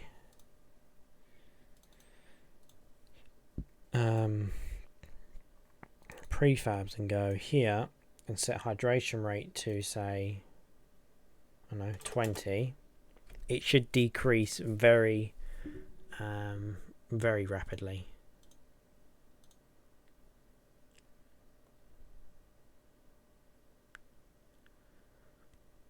Yeah. So 6 actually seemed like quite a nice little thing. So I'll leave that on 6 for now. But what we want it to do is we want it to fade from one material to the other, then stop. We don't want it to keep on going. So how do we do that? Interpolates properties between two materials. Math, see, we're ping-ponging.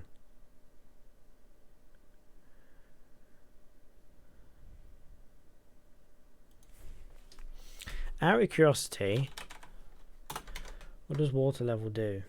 What if we just chuck water level in there?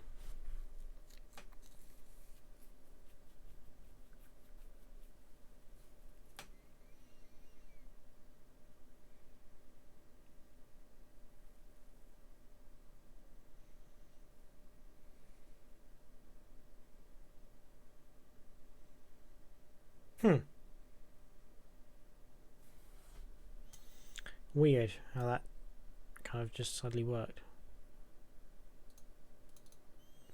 I think the lerp is a good idea. We just need to cap it. So I tell you what, actually, what is this doing? It's a float. I want to change this to float. I don't like using vast. Float. So debug .log lerp plus lerp. Let's actually, that's not how you spell debug, is it? Debug. Let's actually look what the value is doing.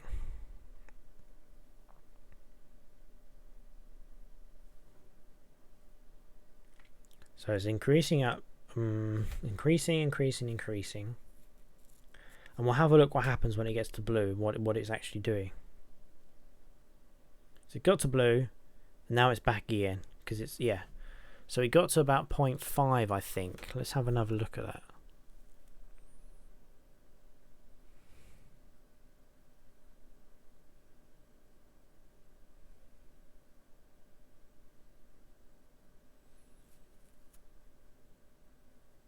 Oh, it got to 1, sorry.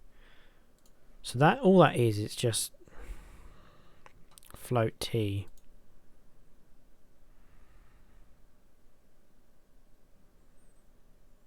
So really we just want to be doing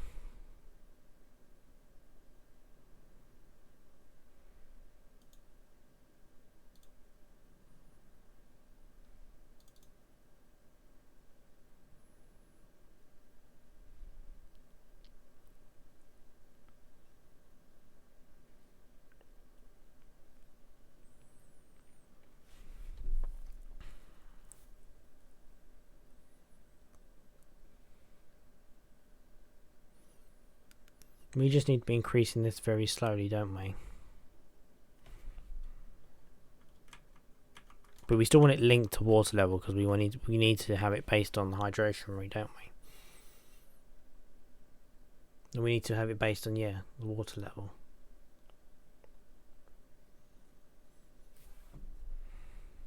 We can't do minus that because then we'd be on minus 100. We'd need it.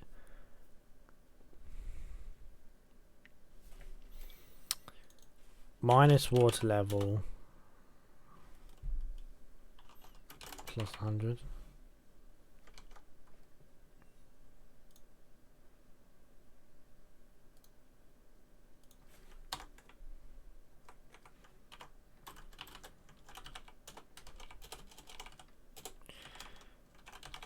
Do that by delta time.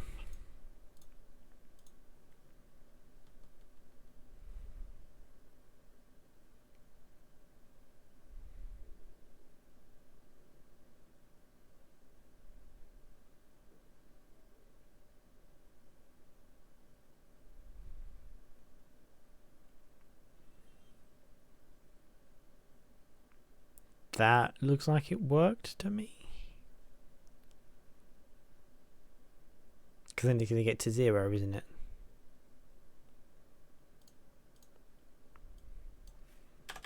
But there was that very kind of weird flash at the beginning. Really. I've returned, made some hot dogs. Nice. You join us at a nice moment where we're trying to get it to fade between dry and wet textures. And we're just using red and blue at the moment to make it obvious, the fade. But I've managed to get it fading. However, there's some weird flickering going on. So it briefly flickers to the blue and then it flickers again. Stops, flickers.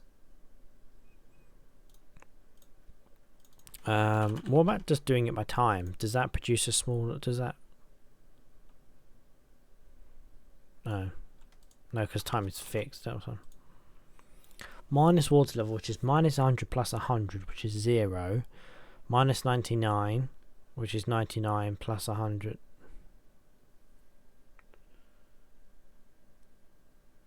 Which is 1.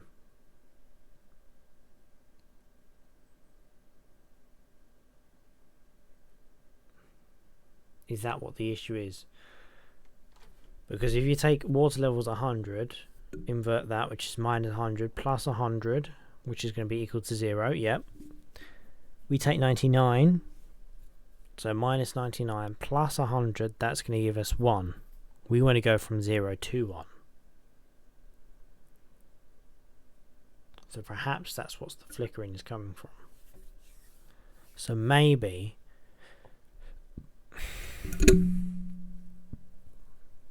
we want to scale it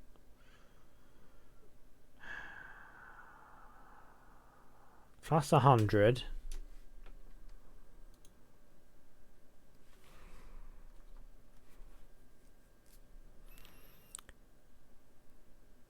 which is 99 becomes 1 plus 100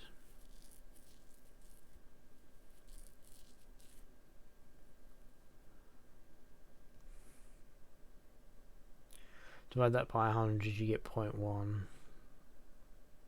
Okay, that might work. What if we then did divide by 100? I mean, I'm just literally guessing at this stage.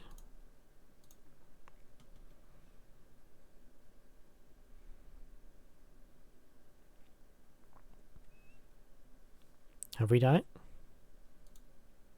Is it doing anything?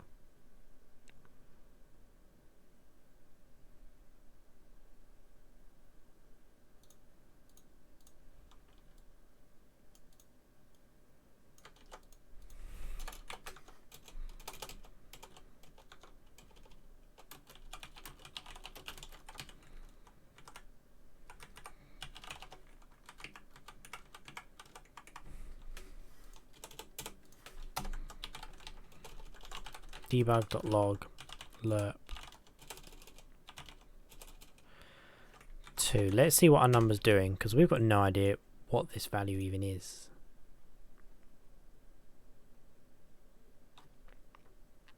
That's not right. Let's get rid of the times by delta time for now, because we don't want that confusing things. We want it going from 0 to 1.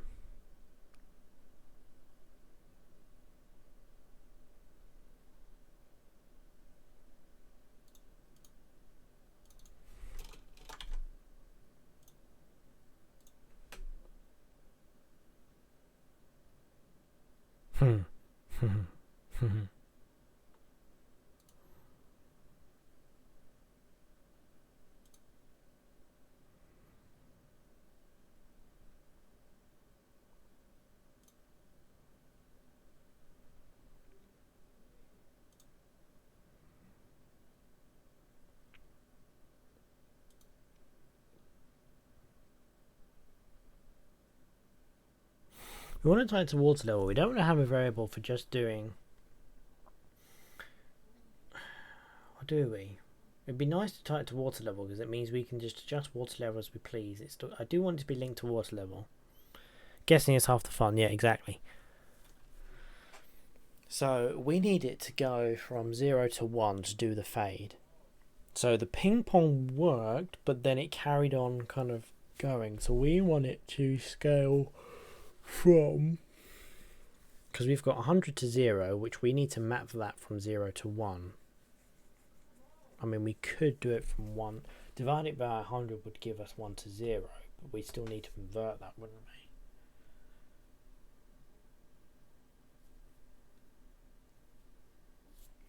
Is there a way to map something? Mathf dot scale Unity math map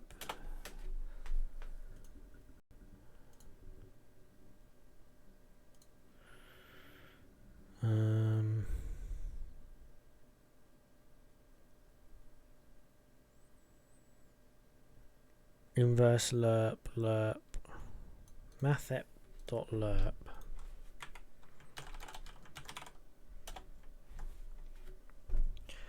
Line trace between A and B by T. Huh. Hang on a minute. What if we did mathf.lerp 0 to 1 based on water level? This is just debugging in the log. So this is just outputting in the console, just so I can see what it's actually doing.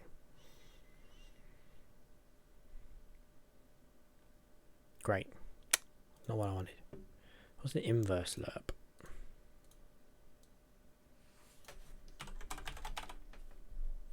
Calculates the image and produces the variable within range AB.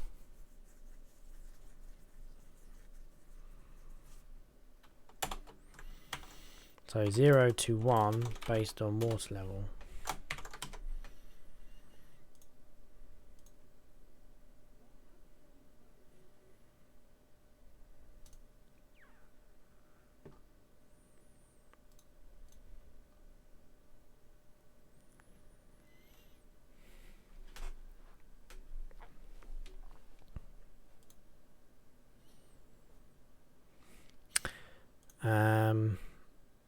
We want to do C# invert number range.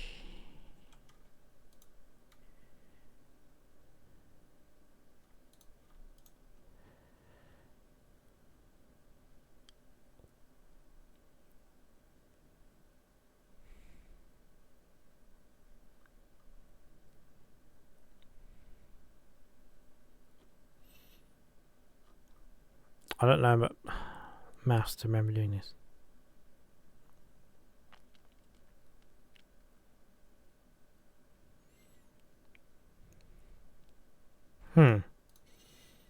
We could do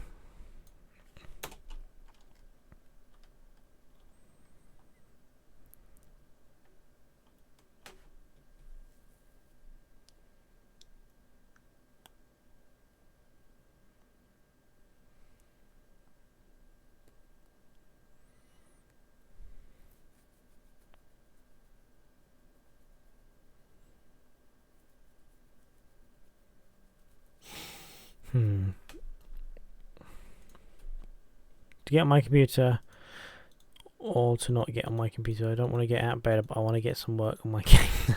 Yeah, that's always the hardest part, getting out of bed, right? I mean, if you have a laptop, you could the laptop in bed, and then you've got both.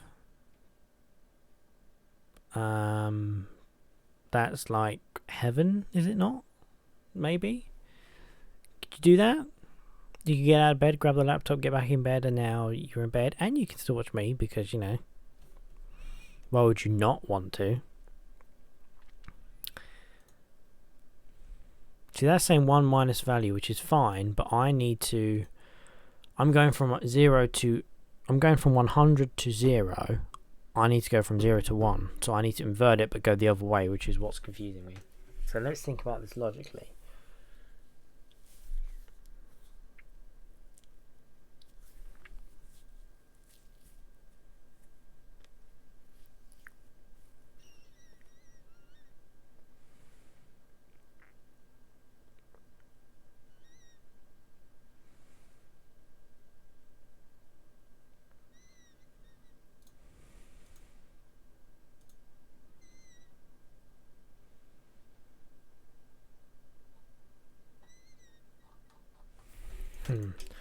Map 100 to 0 to 0 to 1. How to normalize data to 0 to 1 range. That's probably what I want. There is a normalize function, I think, isn't there?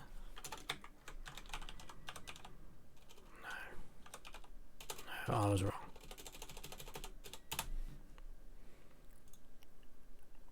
I've hooked up to my... okay, yeah, that's a problem. Okay, yeah, that's not as simple.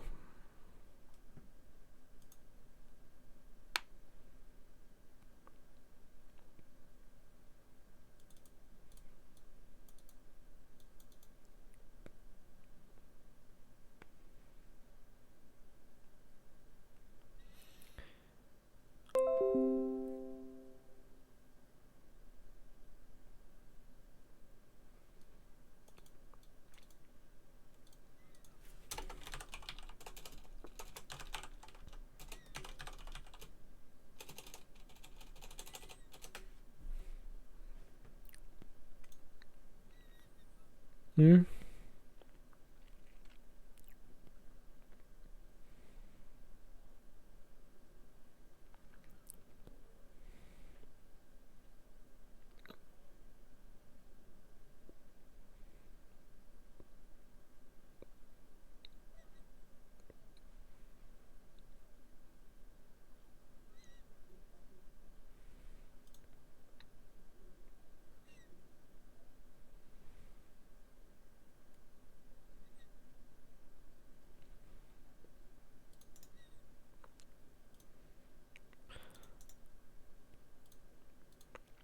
What kind of music am I into? Well, I'm into some rock, punk, a bit of metal, you know, heavy rock, that kind of stuff, really. Anything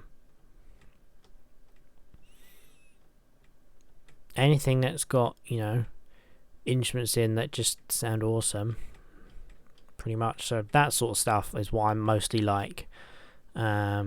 You know, a little bit of heavy metal as well. Obviously, depends on the band, but you know, like some J rock as well, some J pop. I don't mind the older pop music, like what you got in the 80s and stuff like that. I don't like a lot of the modern pop stuff. It's just too overly produced and computerized for my liking. But I like a lot of raw sounding music, if you know what I mean. Yeah. Right. For now, what I'm going to do is I am going to do I'm going to do private int fade level equals 0, and I'm going to do fade level plus equal hydration rate times. I know this is, you know, not great.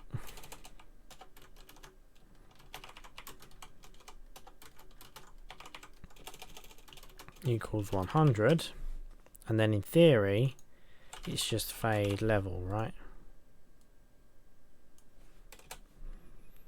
Oh, I need to do float. Whoops.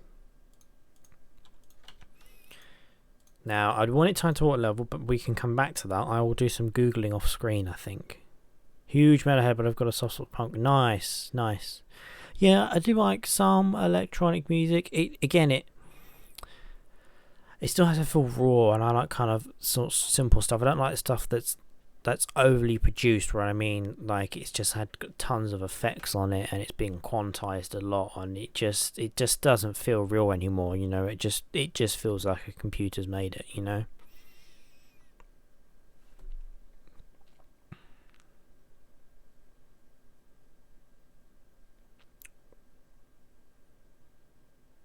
I don't know what this is doing. I could be doing this completely wrong.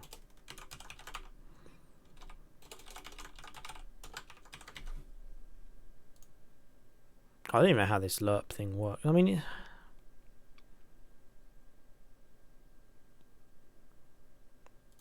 oh.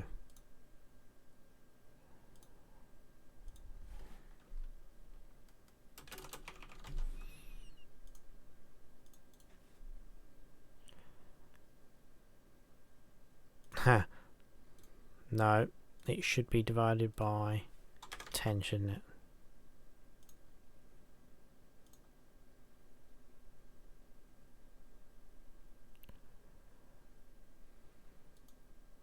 No. Idiot. 10.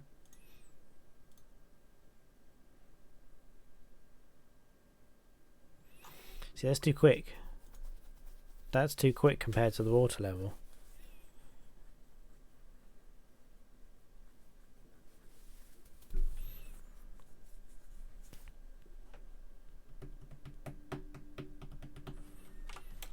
Maybe I need to do it here.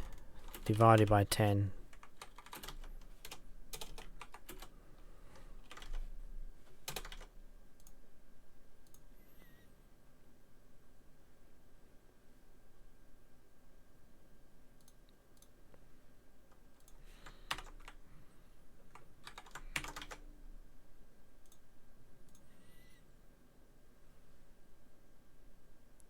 I don't know what I'm doing.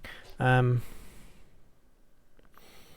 I heard of Richard Eby? He's an awesome guitarist, does metal covers of video game music. Maybe. I remember seeing someone that did that on YouTube a few years ago. I don't know if it's the same guy. Let me look it up.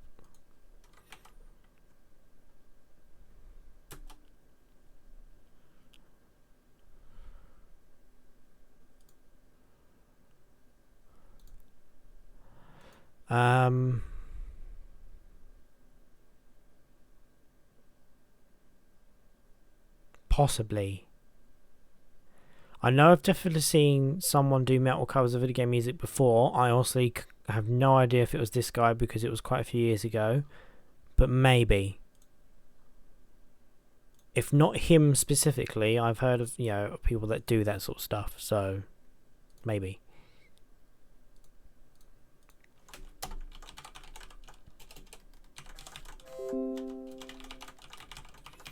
See, what I want to do is I need to get...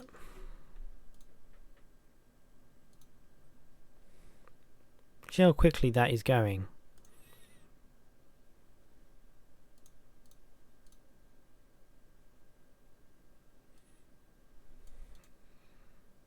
You know what?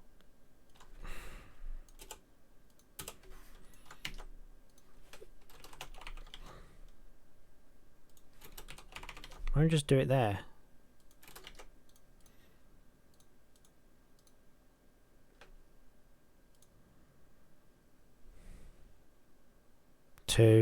Yeah, that's it.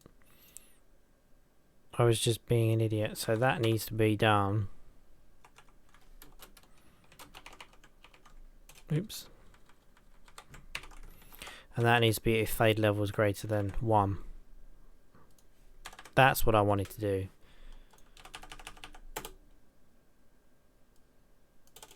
So now it's not going to be based on water level, but we'll still get it matching up with hydration rate and stuff. We can fix that link later on. Right now I just want to get it working properly with the textures. So now it should be going from red to blue, and it should stay blue until we top it up again.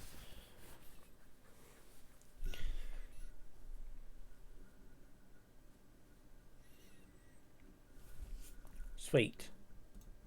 Now I'm going to add a little bit of logic in here. If input dot get key down keycode dot e, then I want water level to be 100 and fade level is going to be 0. So now we can re-water the plants, or the dirt I should say. So we'll let it get down to blue.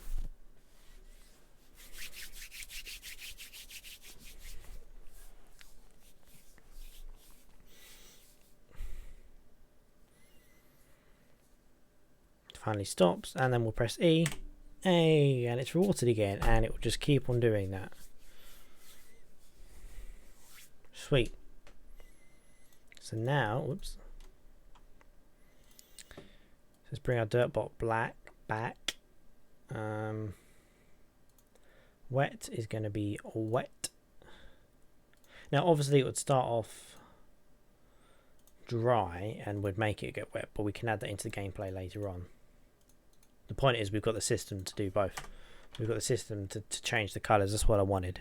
I finally made the camera for the player. Nice. Yeah, it's always nice when you get it to do that. So it should go from a dark colour to a lighter colour.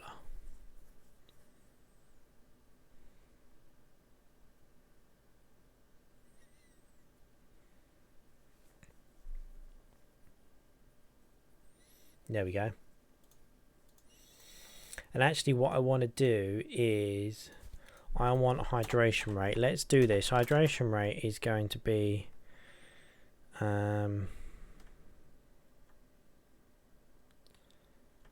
random dot range anywhere from say 2 to 10. And I want to get I just want to see what it looks like when the blocks are in different hydration rates, because that'll look pretty cool. I don't know why that's got that. There we go. See, look, now they're losing hydration at different rates, so you can see the clear things between that, which is what would happen. So now you can see, look, when the grass is the dirt is fading out, and you can see the different hydration rates. Why these two? I'm gonna point at the screen. Why these two are suddenly clear? It's really weird. I don't know why that is. We can have a look at that. I don't know.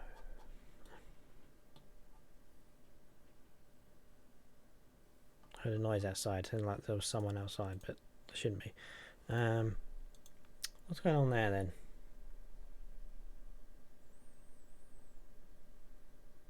That's weird. Try again.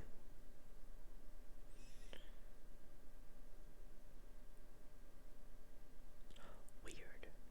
Very weird. Maybe it's too quick. Doesn't make any sense though. Hey, look. If we come across that bug elsewhere in the game, this is just for demonstration purposes, but if it works fine normally fixed. So if that does that, in fact, let's get a bit crazy with it. Let's do 4 and 20. Maybe it's just too low of a value. So we should get some quick, some.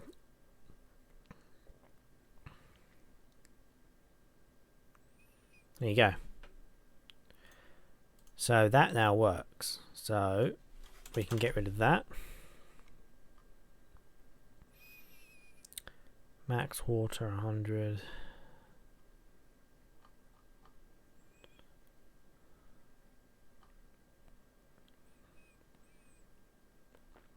That's fine. And we don't want to do that. So, but there we go. We now have our dirt fading between the wet and dry, which is awesome. Thanks to Bandit for that suggestion. That's awesome, and thank you for saying this looks awesome, because it does.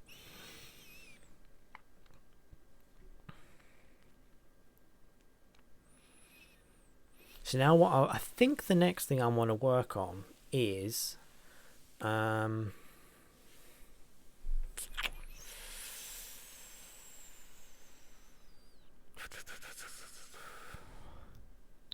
I think the next thing to work on would be crops. Shall we work on crops? And we will make proper graphics for all the stuff, but I'm thinking just to show crops, we just use a cube, a small cube, and that's going to grow bigger and bigger over time, because that's what the crops are going to do. They're going to grow bigger. So as but perhaps the growth rate of the crop can be depending on the hydration rate of the dirt. So the less water dirt has, the plant isn't going to grow as quick, perhaps. Maybe. Or we just have it so if the dirt runs out of hydration, the plant just stops growing. Well, maybe we do want to have a little bit of both. Maybe we do want it to affect the plant's growth rate, but not a huge amount. But if the dirt does run out of water, then you want it to start significantly reducing the crop's health until eventually it withers away. Because then that would encourage you to keep your farm topped up with water to get the best growth rates. But we don't want it to be ridiculous where you just have to like constantly keep it topped up in order to keep your crops growing really fast. We just want a little bit of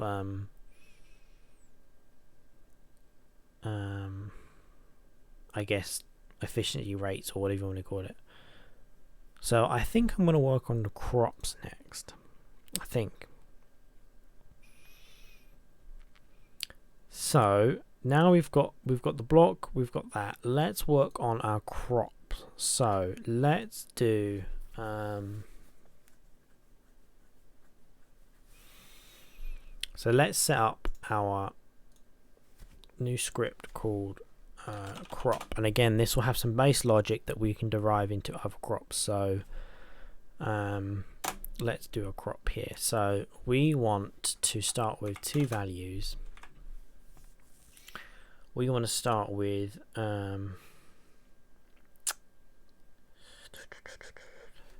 public int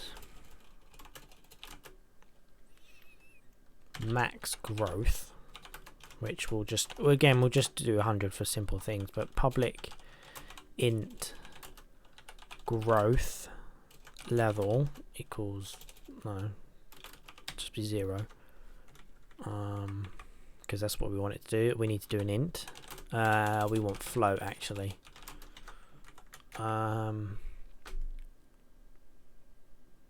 We also want to then do a public int growth rate, so similar to the water.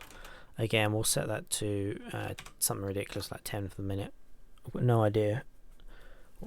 And then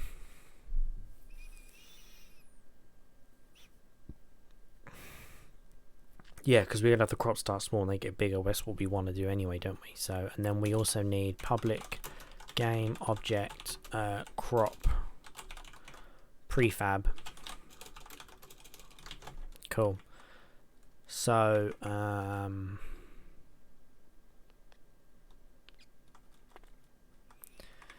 yep, so now what we want to do is we want to do growth level equals growth rate, well, not equals to, we want to plus equals that times by time dot delta time, and we can manipulate that later on. And then we also want it to be,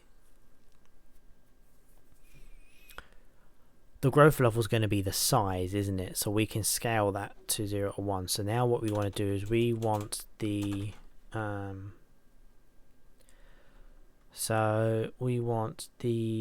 game object dot transform dot scale, well, yeah, dot local scale is equals to neg vector 3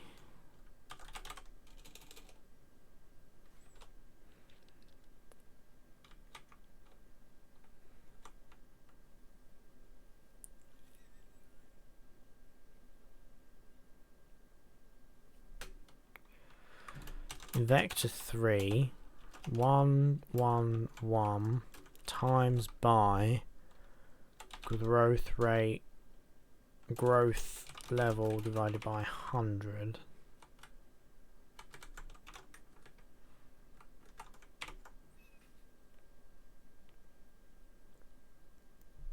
Well, no, by 10.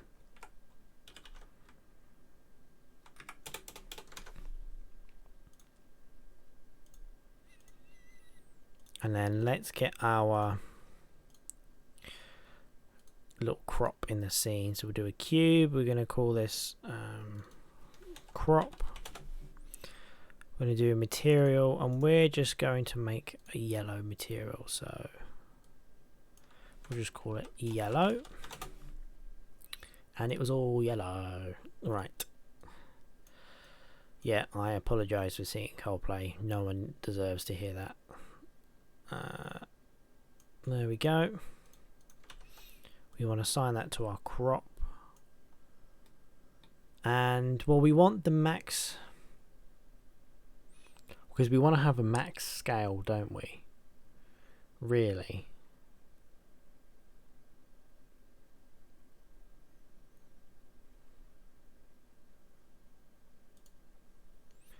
Max growth.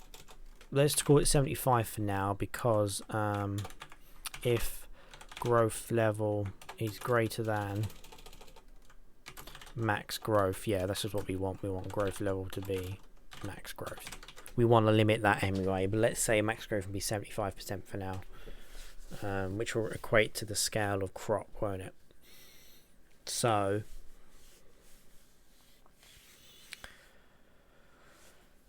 that's that. Now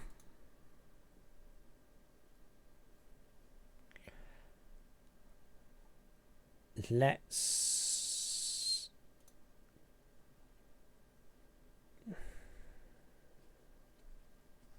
put a prefab on there, dirt block. We'll put our crop under the dirt block. We'll reset this transform like that, but the position needs to be 1, doesn't it? And then we can grab our crop on there.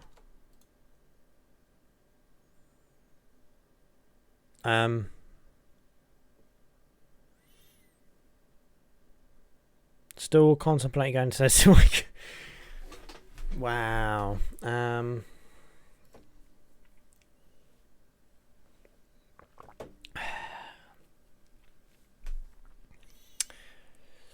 What if I told you there were cookies on offer? If you can successfully go downstairs, grab your laptop, come back up, you can have a cookie. Is that a fair deal? And that is a big crop, yes. It's very rich soil. Very, very rich.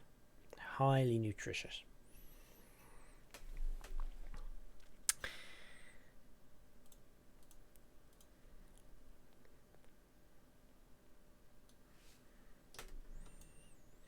Out of curiosity,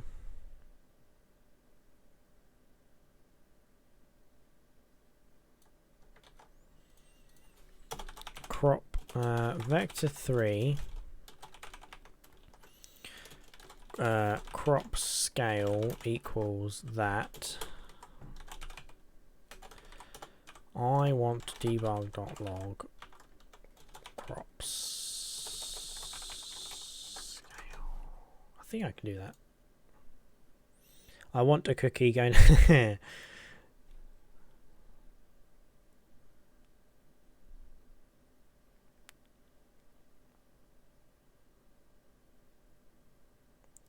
7.5, right. I'm not doing enough. So it was by 100.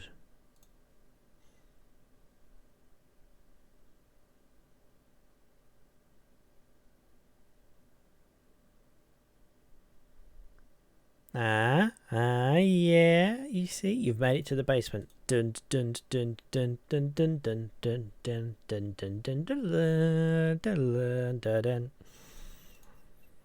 There's your copyright-free version of the Mission Impossible thing.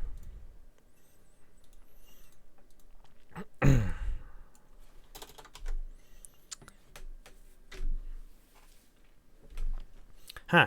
So that's kind of what we want, but there is an issue. Because it's just doing a direct transform, it's centered around that, so it's growing in the center. We want it to grow from the block, don't we?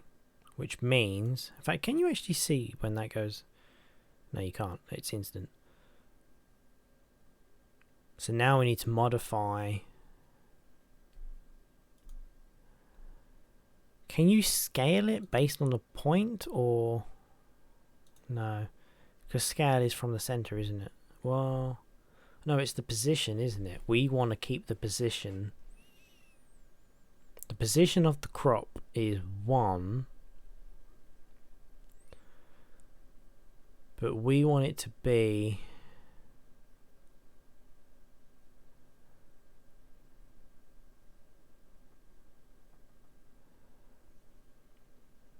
Give me the cookie. Okay.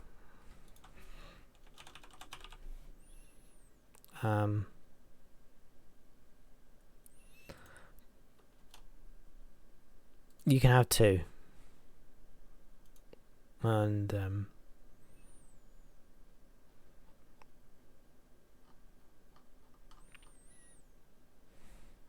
you can have a nice medal as well.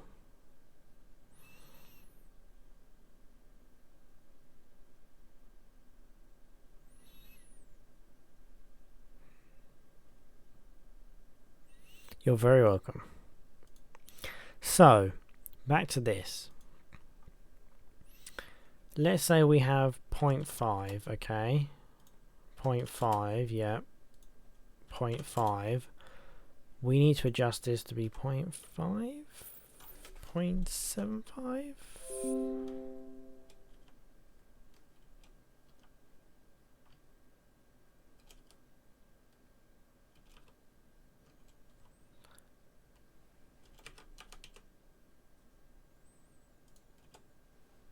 Right.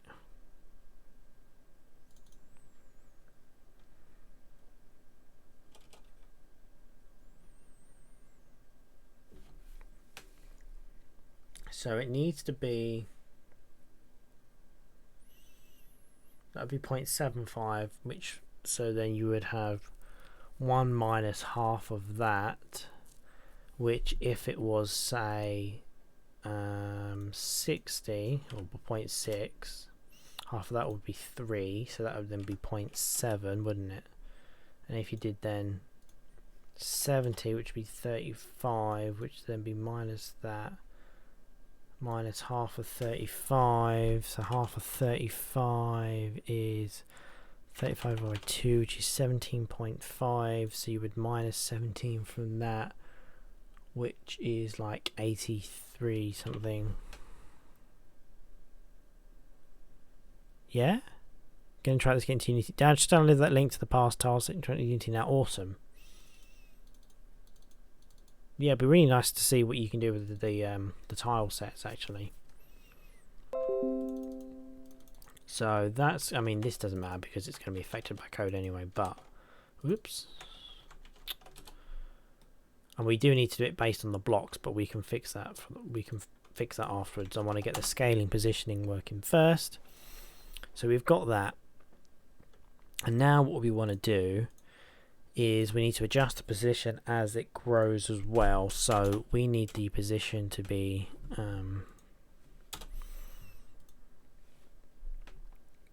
crop y equals, let's just say 1, and then oops, let's do a float. Yeah, float crop y equals 1.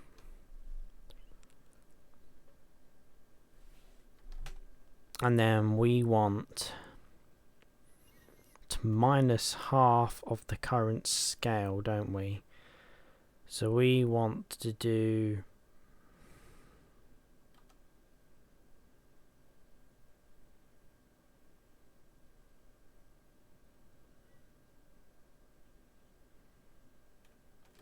it'll be 1 minus growth level divided by 2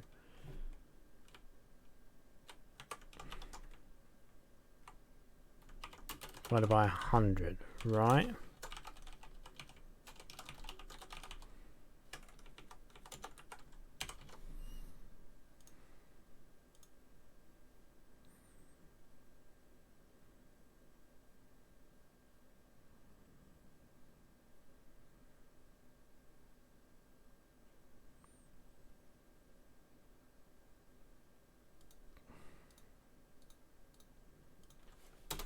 Or not? No, that's not right.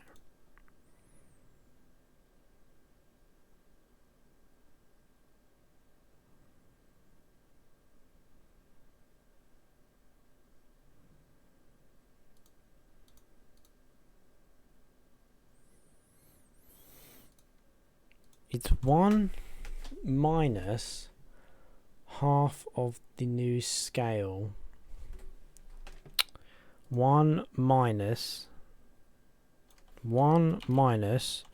crop scale dot y divided by 2. I mean, I've got the scale there, I might as well just use that, right? I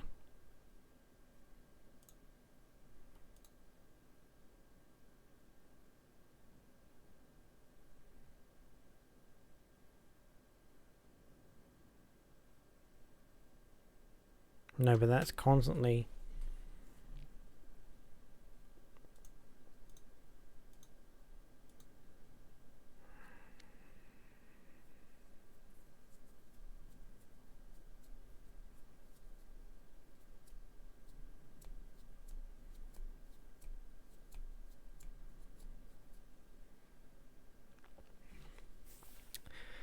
No, because we need it to be, for example, when it's at 0, 0 by 2 is obviously 0 because you can't just divide by 0 no matter what you're dividing by. Is 0, you can't divide that.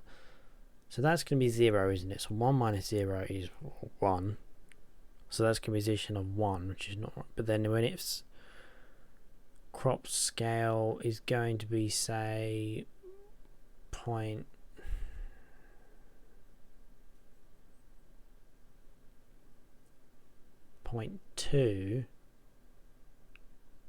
crop scale of 0.1, which 0.1 divided by 2 is 0.05. 1 minus that is that. Yeah, you're getting minus every time, isn't it? You want...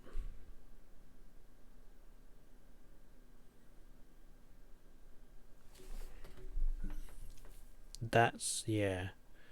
That's constantly going to be... So out of curiosity, let's just take away the one for now and see what that's doing.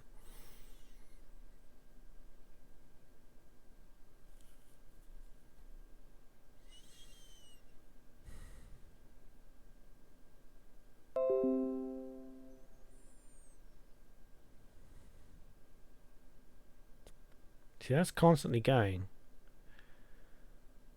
Which it shouldn't be, because it should be based on scale.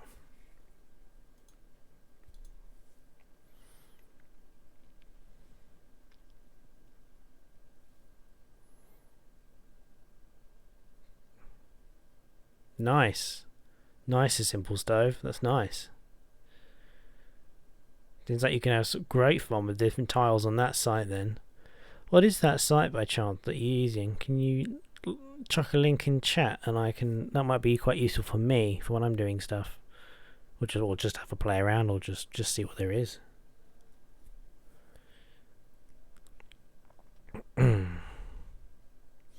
Thank you Millie P1 for the follow.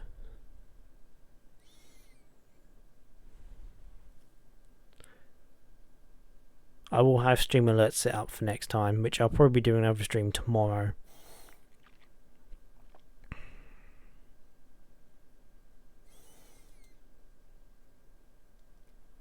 So I need to figure out how to get this position to based on that. I mean, for the lols, let's just use this for now. Transform dot local position equals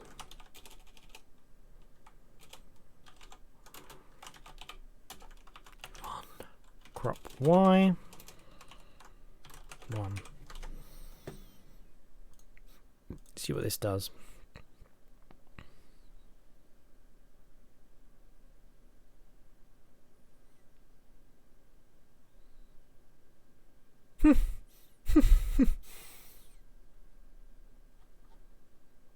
What?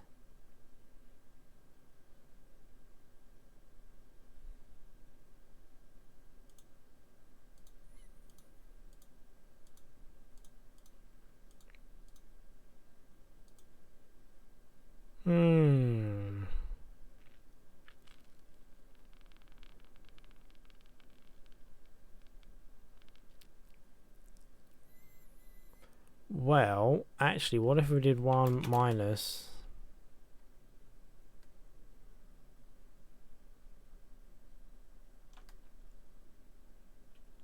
That's the same as plussing.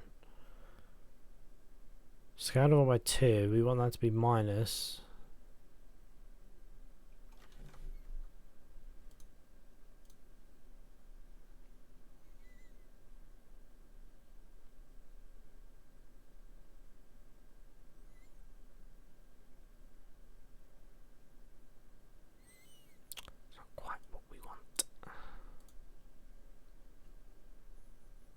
We needed to start at 1 because that's the height of the block, don't it? We need to be based on 1, but it needs to be based on... Again, this is kind of come back to the fading was doing earlier. It needs to be the inverse of that. Because we need to position of 1 is where it's going to end up.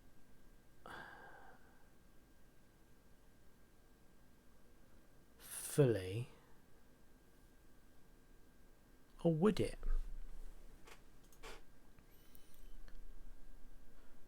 Well, yeah, that's 1. But if we've got this at 0.75, you're going to need that to be at... Let's get down here. My point is, you're going to need that to be at 0.75. No, because now you're clipping, see? You need to be at point...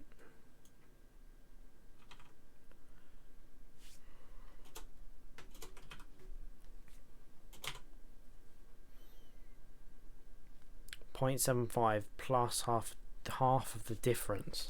That's where I'm thinking I'm going wrong.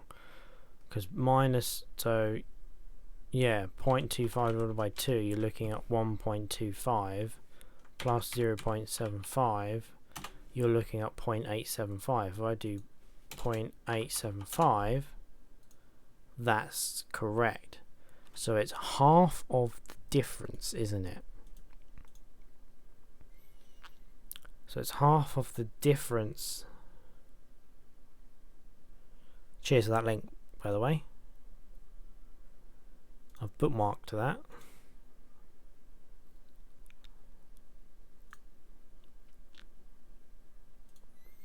So it is half of the difference, isn't it? I'm just trying to wrap my head around this so that I can code it. Because its scale is 0.75. If we had it at 1,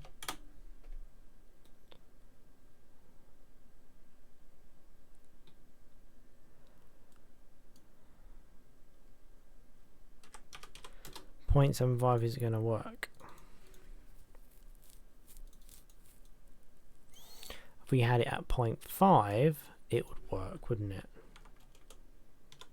Yeah. So it's half of the difference between 1 and the scale. So it's y is going to equal to 1 minus half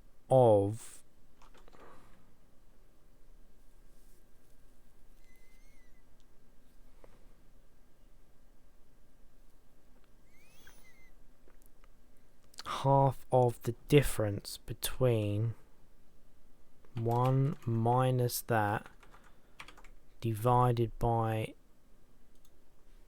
2. I know I'm using a lot of brackets here, which I probably don't need, but I just, from a visual point of view, I'm going to make sure that's correct.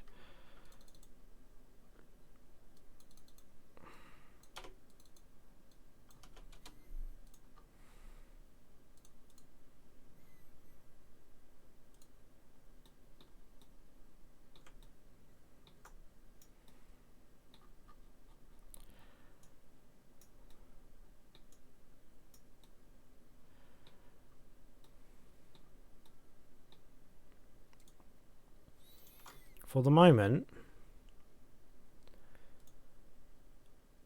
I'm going to disable that.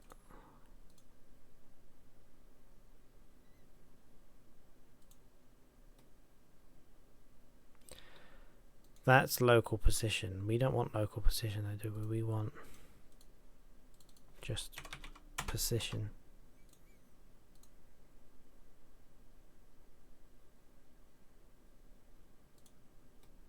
It's still freaking doing it.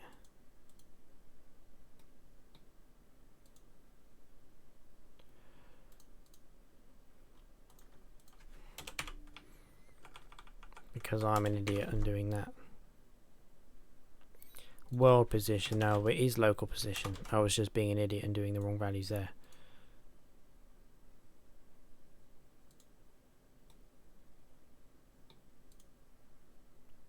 That's it. That is it.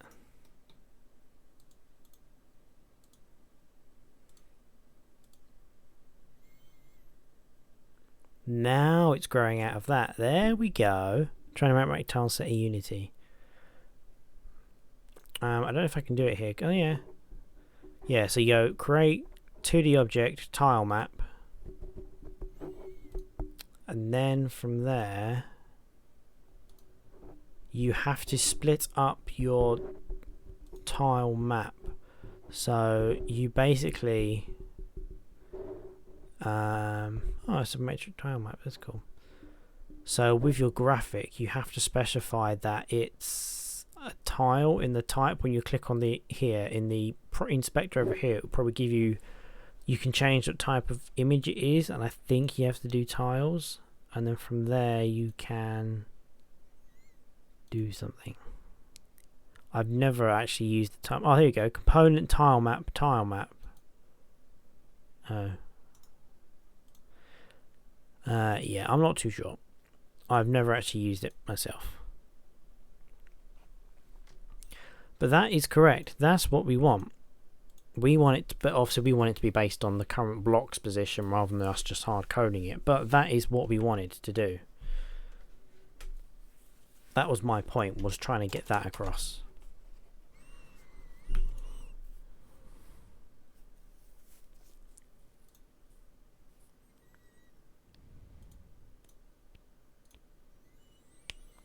And the dirt blocks themselves can house a public crop,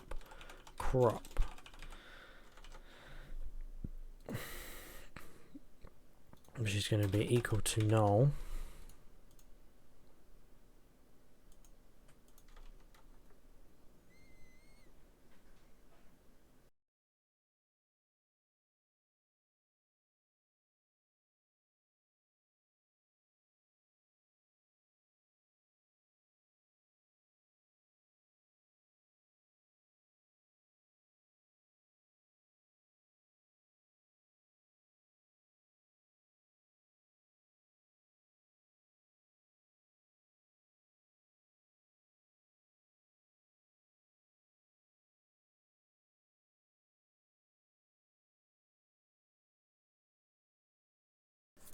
Well, we've made good progress. I'm going to stop there for today because it's getting really late here. So thank you to everyone for tuning in. Thank you for watching. I will be back roughly the same time tomorrow by about minus, 4 hours from now, and then use that as the time tomorrow night. Thank you all for watching, and stay tuned for more streams.